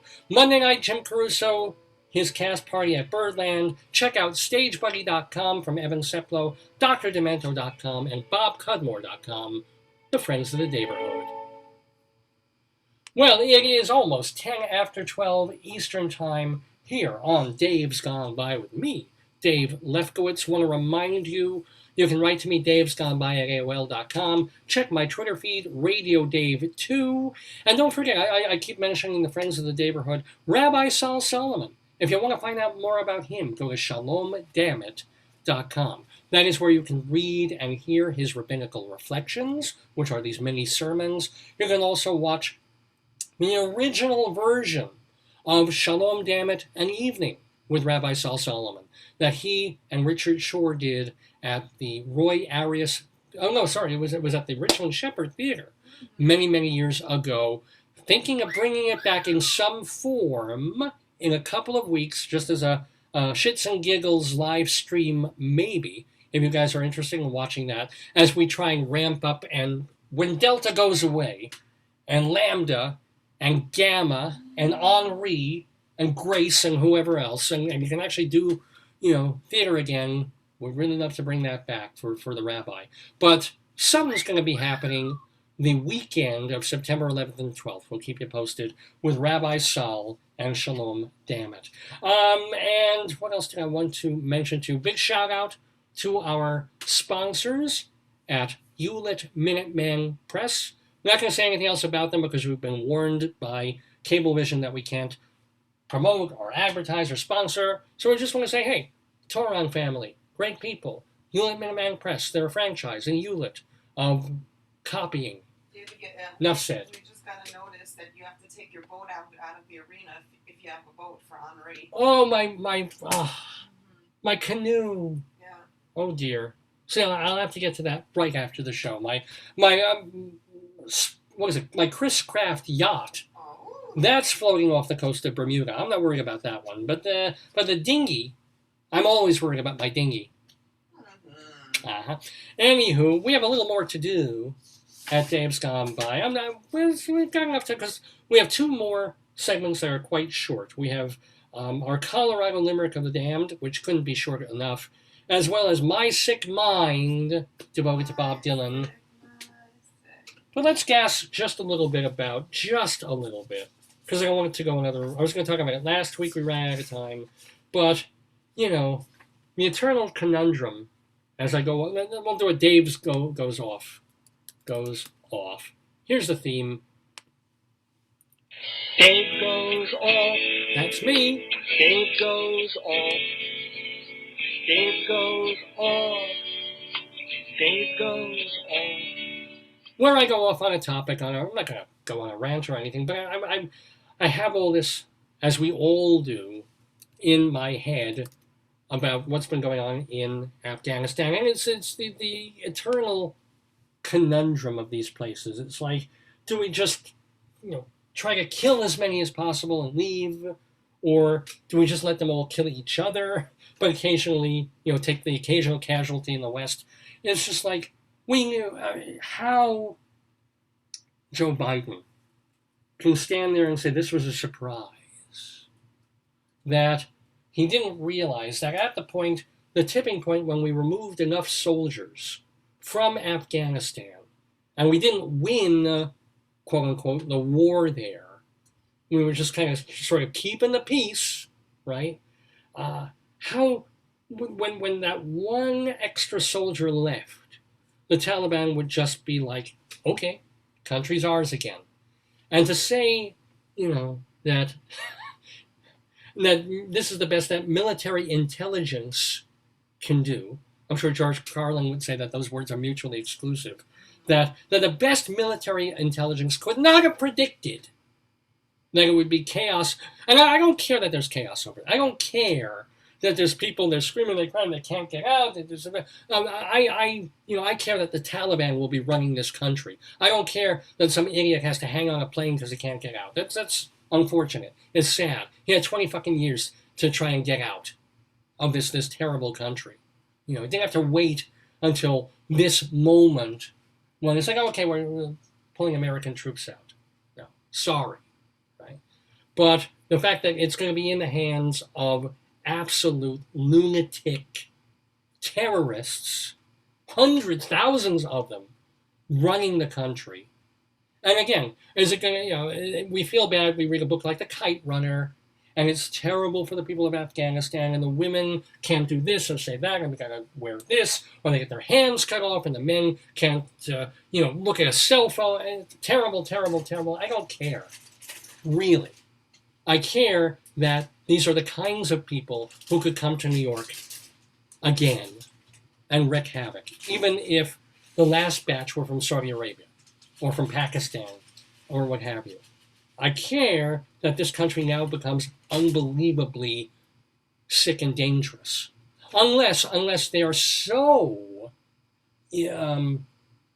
anti-West and anti-world that they just do like China back 1,000 years ago. They build a great wall and they implode within themselves, and they turn themselves into a religious enclave, and they don't bother the West because they don't have to deal with us. They got their oil, they got their carpets, and their whatever they knit, they're Afghans, and they stay to themselves. And if they want to be brutal and horrible to themselves and to each other, bad, terrible, write more terrible, sad books about it. Chiron was a good book. It was just a terrible story. Fine. Just don't bother us over this side of the pond, right? And Biden saying, well, we saw this coming, and we wouldn't have done anything differently. We didn't think it would happen so quickly, but everything's happening the way it's supposed to. Now, I will give him this. I will back him up in the sense of saying, or maybe not getting the messaging out to the Afghan expatriates, the people who helped Americans, the people who are working with the West over there in Afghanistan all these years, of maybe not getting the message out of saying, look, we have a plane flying out of here, going back to America, going back to Western Europe. It's not the last plane flying. We're leaving. We're getting the fuck out of Afghanistan. We're leaving these crazy, horrible people, okay? We're going to do it quickly, too, because we've been there way too long. However, if you don't get on this plane, sleep at the airport, because we'll get another plane in here. And a plane after that, we're going to get all our people out. It just won't be on this one particular airship. If they could have conveyed that, because then, you got people who went home, the Taliban saw them trying to get out of the country, and now they're being killed before they can get back to the airport. So if we could have improved maybe the messaging on that, it would have been better. But it is true. It's true. You can't expect that every single Afghan wants to leave the country. It's like the as everybody makes the analogy, the helicopters leaving Saigon. It's not like that was the last Saigon helicopter and Miss Saigon.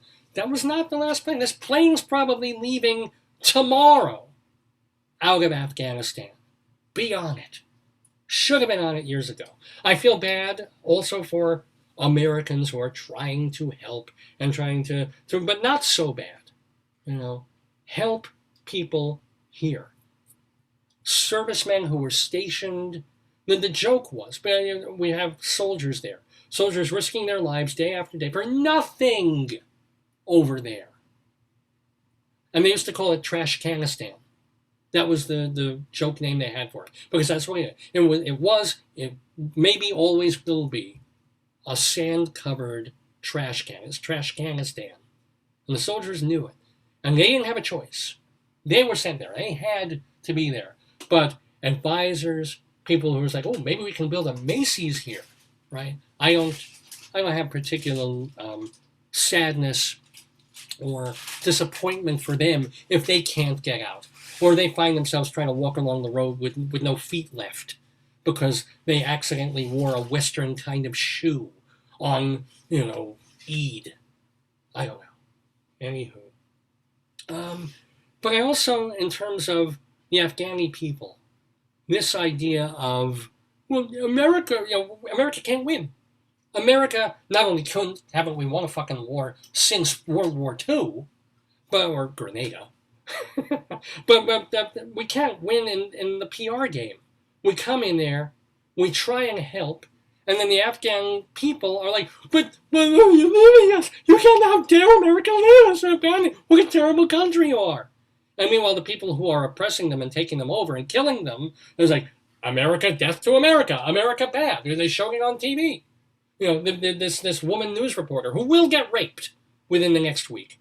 We know this will happen. It happened in Egypt during the so-called Arab Spring.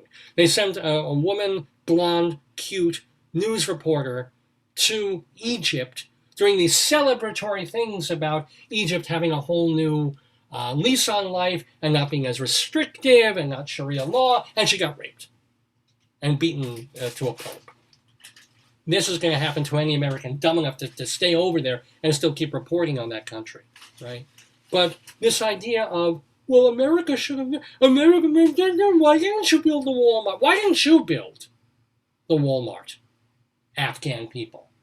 Now, I know it takes an incredible amount of bravery to overthrow a militant lunatic regime, or militant lunatic rebels, in a sense. It takes getting up in the morning, strapping on a gun, and realizing you probably won't come home that night.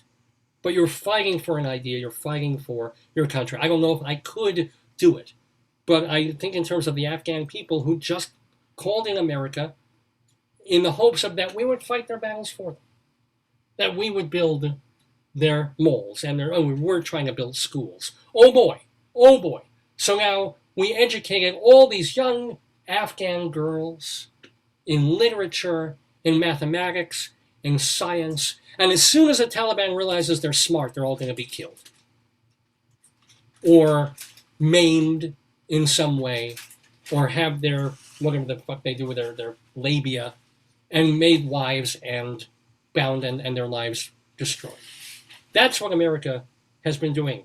So, and the terrible irony about this, well, there's so many terrible and ridiculous ironies about this. The fact that when Donald Trump said, we need to get our people out of Afghanistan, he said it several times.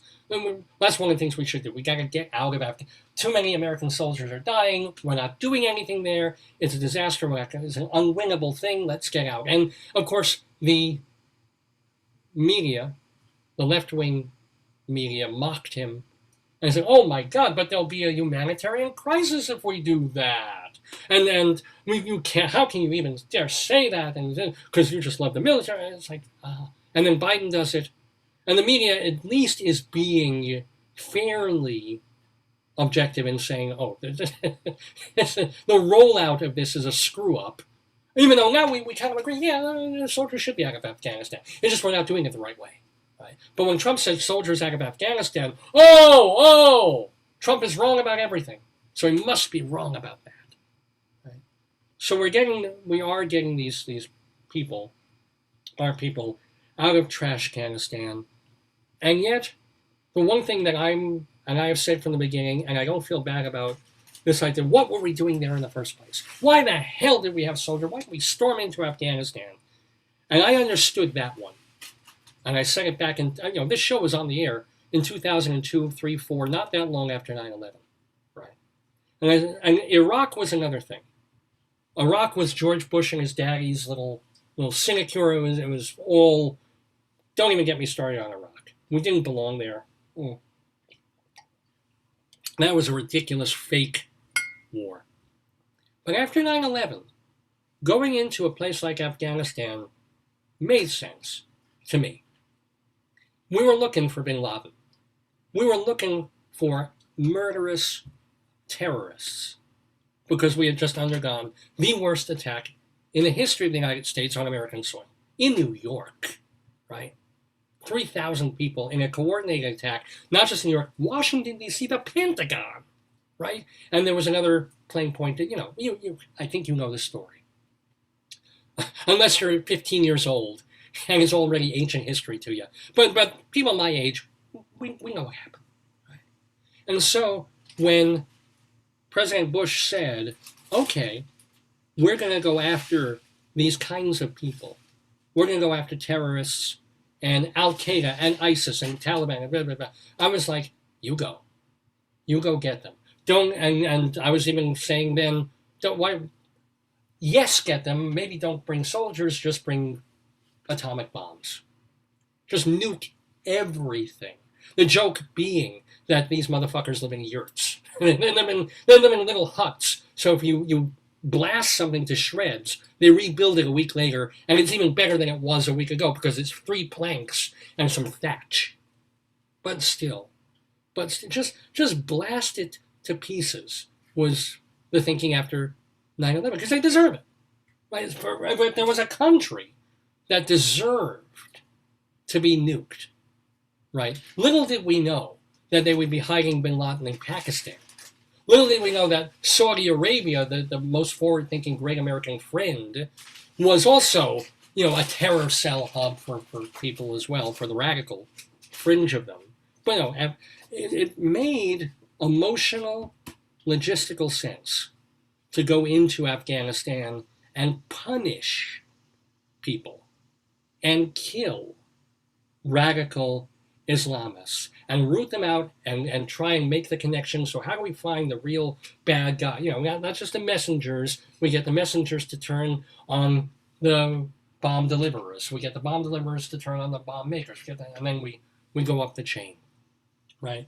So to me, with everybody saying, "Oh, we should never have been in Afghanistan in the first place. It was a horrible, wasted idea, bad decision." Maybe it was a bad decision. Maybe in retrospect, of course, it did not turn out. But for me, it was never about nation building or making things better or lifting up the Afghan people into democracy and teaching them that. No, it was look at the towers. Look at the hole where the towers were. Let's kill some Arabs. And let's kill them in Afghanistan, because that's where the crazies are.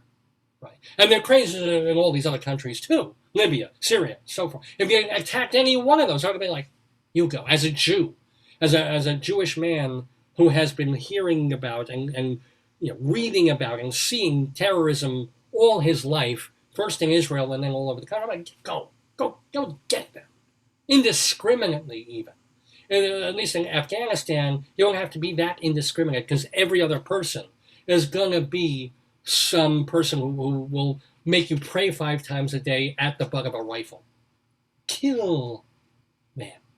I wish we were still killing them. Instead, we're bugging out. We're leaving them to their own devices. After 20 years, it is the right decision. And if the optics are terrible, if the optics of, oh my God, we were leaving behind all these folks, we're not leaving them all behind. That's sad, that's unfortunate.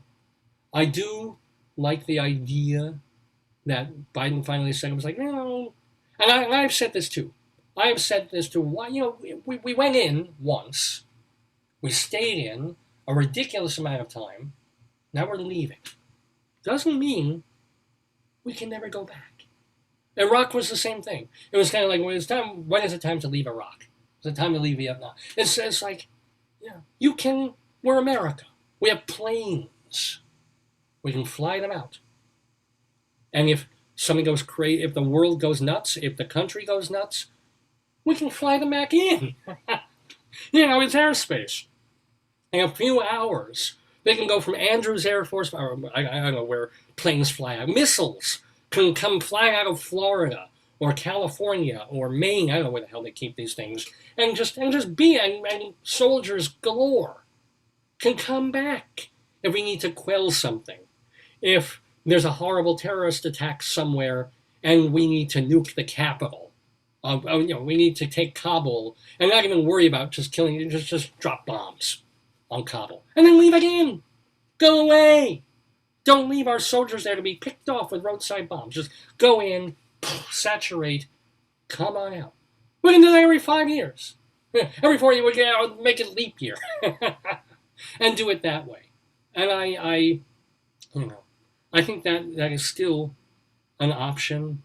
And so if the optics don't look good on TV, and it makes it look bad for buying a bad idea of the way it's handled, the actual getting out at this point, in the way that we've been there, what good were we doing? I guess the last thing is how many American lives were lost. It wasn't like Vietnam where we lost 50, 60,000 kids, but we lost, one is too many, right, of presiding over an ashtray that remains an ashtray, and it's going to be as bad or worse than it was when we first got there. That's called losing a war, folks, right? And you wonder, and this is sort of against Trump, the idea of let's just throw money at the military. The military, Fox News, the soldiers, the Army, the Air Force, the Marine. Got to give them all, they were underfunded, right? Okay. So, okay, take all our tax money and just throw it at, give the military all this money for weaponry and for the soldiers and this and helmets and medals, crap. And what kind of job did the military do? Quite honestly, I mean, are you rewarded in this world for success or for just being there? Because, I mean, if it's in terms of success, look what happened. Okay. We're there for 20 years. It was a disaster. We're leaving a disaster. Okay. A couple of thousand, I think, I don't have the count in front of me, of American soldiers dead. And then when it's time to leave, you would figure the military would help strategize a very coordinated effort to get the country as best as you can in shape to leave it and get the people out that you need to without a madhouse, without chaos, and without, and maybe just having some semblance of making sure the Taliban doesn't become incredibly bloodthirsty and ridiculous. Do something. What have our tax dollars to the military been paying for? Military intelligence that failed? Military coordination that has one plane, apparently, that seemed to be one plane that 600 people got on when it could hold 100. They're lucky that thing didn't fall out of the sky, right? So the military, gotta support the soldiers, gotta support the people who keep us safe, right? I mean, what are they doing over there? They weren't keeping themselves safe. They weren't keeping Afghanistan safe. And they weren't keeping our American people in Afghanistan towards the end there. I'm hoping they're bringing them home. How safe are they keeping them? So next time it comes up, it was like, we must give all this money, this giant percentage of our tax dollars, not to public works, public parks, not to schools, not to, arts, but gotta build up the military because they're so great and so important. No. In terms of Afghanistan, at least, there are major fuck-ups, right?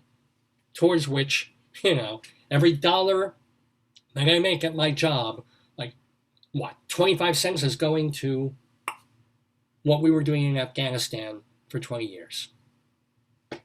I guess I did go off on a bit of a rant, but that's Dave Goes Off for this Saturday. I needed to get that off my chest. I didn't even realize I did, but I got that off my chest. It's August 21st, 2021, here in the Daverhood. I'm Dave Lefkowitz. Spell it right if you want to send me hate mail. Lefkowitz. Dave Lefkowitz, host of the 812th episode, there it is, of Dave's Gone By. We've been calling it Feel the Bern in honor of our special guest, Jami Bernard, who was on the show. If you missed it, if you missed her interview, it was wonderful with Rabbi Saul Solomon, or her playing the trivia game. Remember that in just about 24 hours, the whole episode will be on davesgoneby.com. We'll also put it on archive.org, castbox.fm for the audio podcast, YouTube, lots of places to watch. davesgoneby.com is the best place to see it. So, I warned you that we still have some more stuff to do, short stuff, on Dave's Gone By on this Saturday. So let's get to it. Let's do,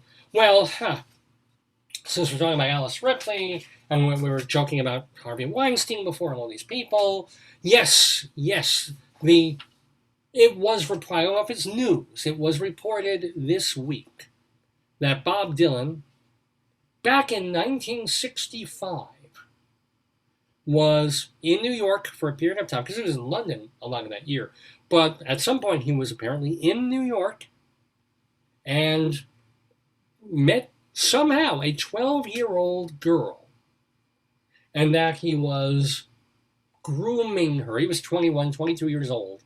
She was 12.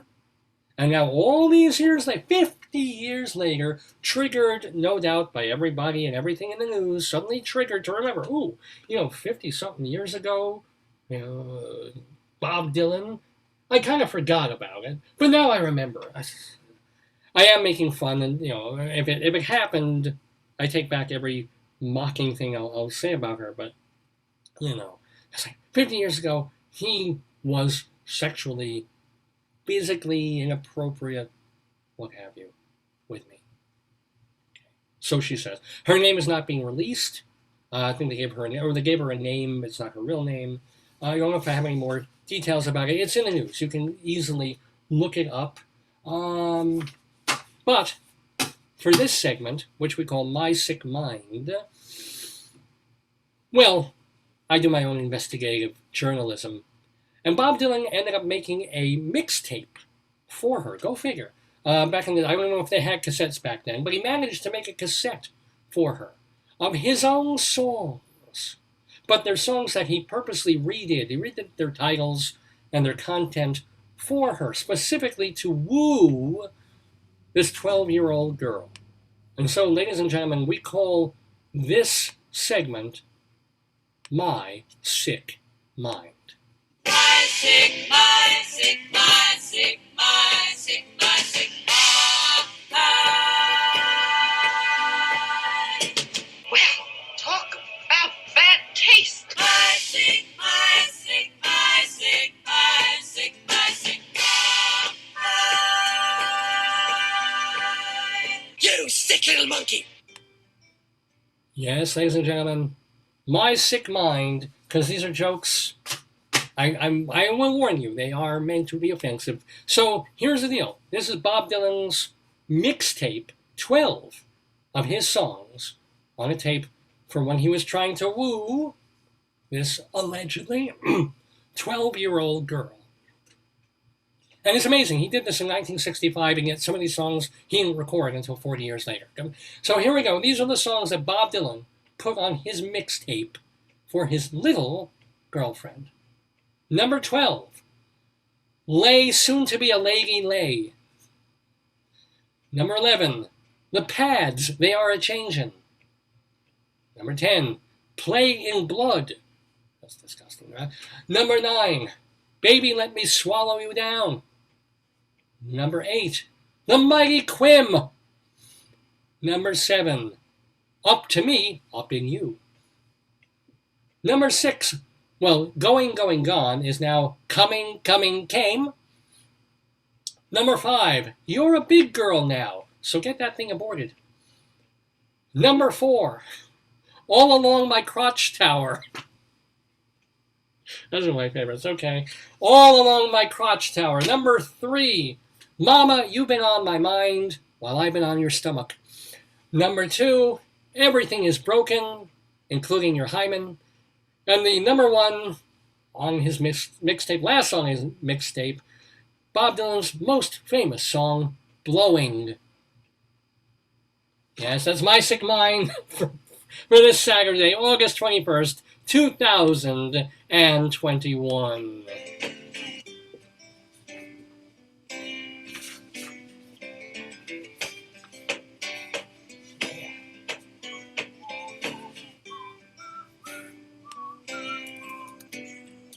So just when you thought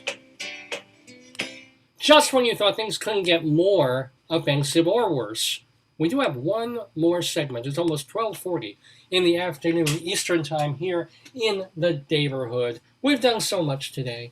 We've done so much quality material. Our trivia game, our chat with Jami Bernard and Rabbi Saul Solomon. We've gone through Greeley crimes and old times. I've gone off on Afghanistan and politics. We played the yesterday game. I think I mentioned that. So, and then we just had My Sick Mind. What else is there to do? Oh, ladies and gentlemen, oh, my friends, let us not forget the Colorado Limerick of the Dam. Now, this is having lived in Colorado for several years.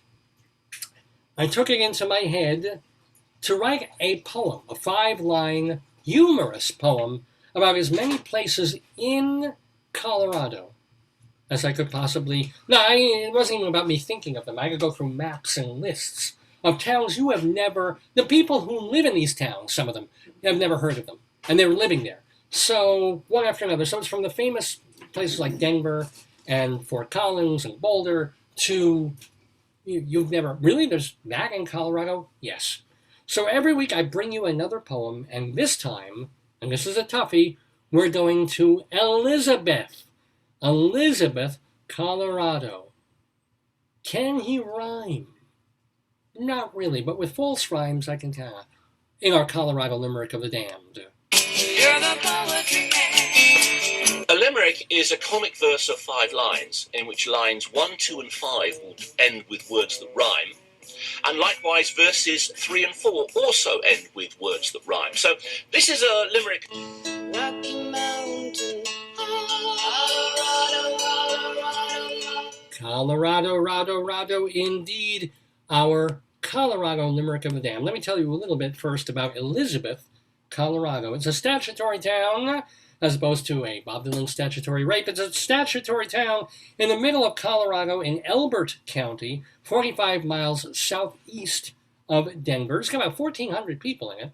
Started as a sawmill camp called Russellville, but then they named it after Elizabeth Evans, who was a relative of the governor at the time, John Evans. It's actually pretty high up. It's more than a mile high in a pine forest area. Sounds really nice. They have several newspapers, one of which is actually published in town. It's called the Meadowlark Herald. Isn't that cool? Meadowlark Herald. There's a main street, a brewery, and the Spring Valley Golf Course. All of these in Elizabeth, Colorado, which the motto for the town, if you go to their official website, a rural surprise. Elizabeth, Colorado, a rural surprise. Well, we'll have to get the rural juror to weigh in on that. But ladies and gentlemen, we have a limerick of Colorado. And yeah, this is, you probably want to hold your children's ears. Hold your own, yeah, leave the children be. Hold your own ears for this one. Elizabeth, Colorado, our limerick of the damned. A dirty old... Man, a dirty old whore from Elizabeth will give all her suitors the kiss of death. The doctor's diagnosis, acute halitosis, brought on by a lifetime of jism breath. Send your comments and complaints to davesgoneby@aol.com, davesgoneby@aol.com. I don't get to respond to everything, but I certainly read everything and will try to. You can also post your messages right here on my Facebook page or message me directly if you're a friend of the Dave's Gone By Facebook page. Well, that's certainly a way to end a broadcast. Hon, anything you want to add in? Anything you want to talk about? Oh, no. So let us move forward with the finale, which first of all involves thanking one more time a bunch of people. Thank you to Jami Bernard, to Leslie Hoban Blake, to David Sheward, to my darling, wonderful, and adorable wife Joyce for all taking part in the show, to Rabbi Sol Solomon. ShalomDammit.com is his website, and his Twitter feed is at Rabbi Sol Solomon. At Rabbi Sol Solomon. Well, we expect, as a matter of fact, we know who the guest is for next week. So I can already tell you, please tune in next Saturday, August 28th, 2021, usual time, 9 a.m. until noonish or thereabouts, Eastern time, for the next episode of the show, our 813th. It's going to have another, I was going to call him a klezmer musician, but he's not. He's more of a world musician, but with a Jewish-Israeli focus. So, of course, Rabbi Sol Solomon will be talking with him. Going to be very, I won't mention the name, but it should be a lot of really interesting and really fun. Perfect for just getting towards the upcoming Jewish holidays. Don't miss it. Dave's Gone By next Saturday, August 28th. Wow. Is it? Yeah. Wow. There goes the summer. So yeah, enjoy. I mean, summer's coming. Get out there. before the hurricane comes. I said, it's amazing how the clouds changed in the last 15 minutes. We even saw this screen getting darker because I've got natural light coming through this window here. And you've seen it, like the lowering clouds. Or something, we might get a little shower here or on that one. But anywho, have a great week. Stay safe. Stay fun. And check out Latvia. It's a pretty interesting country, apparently. And gone by. Days gone by, days gone by.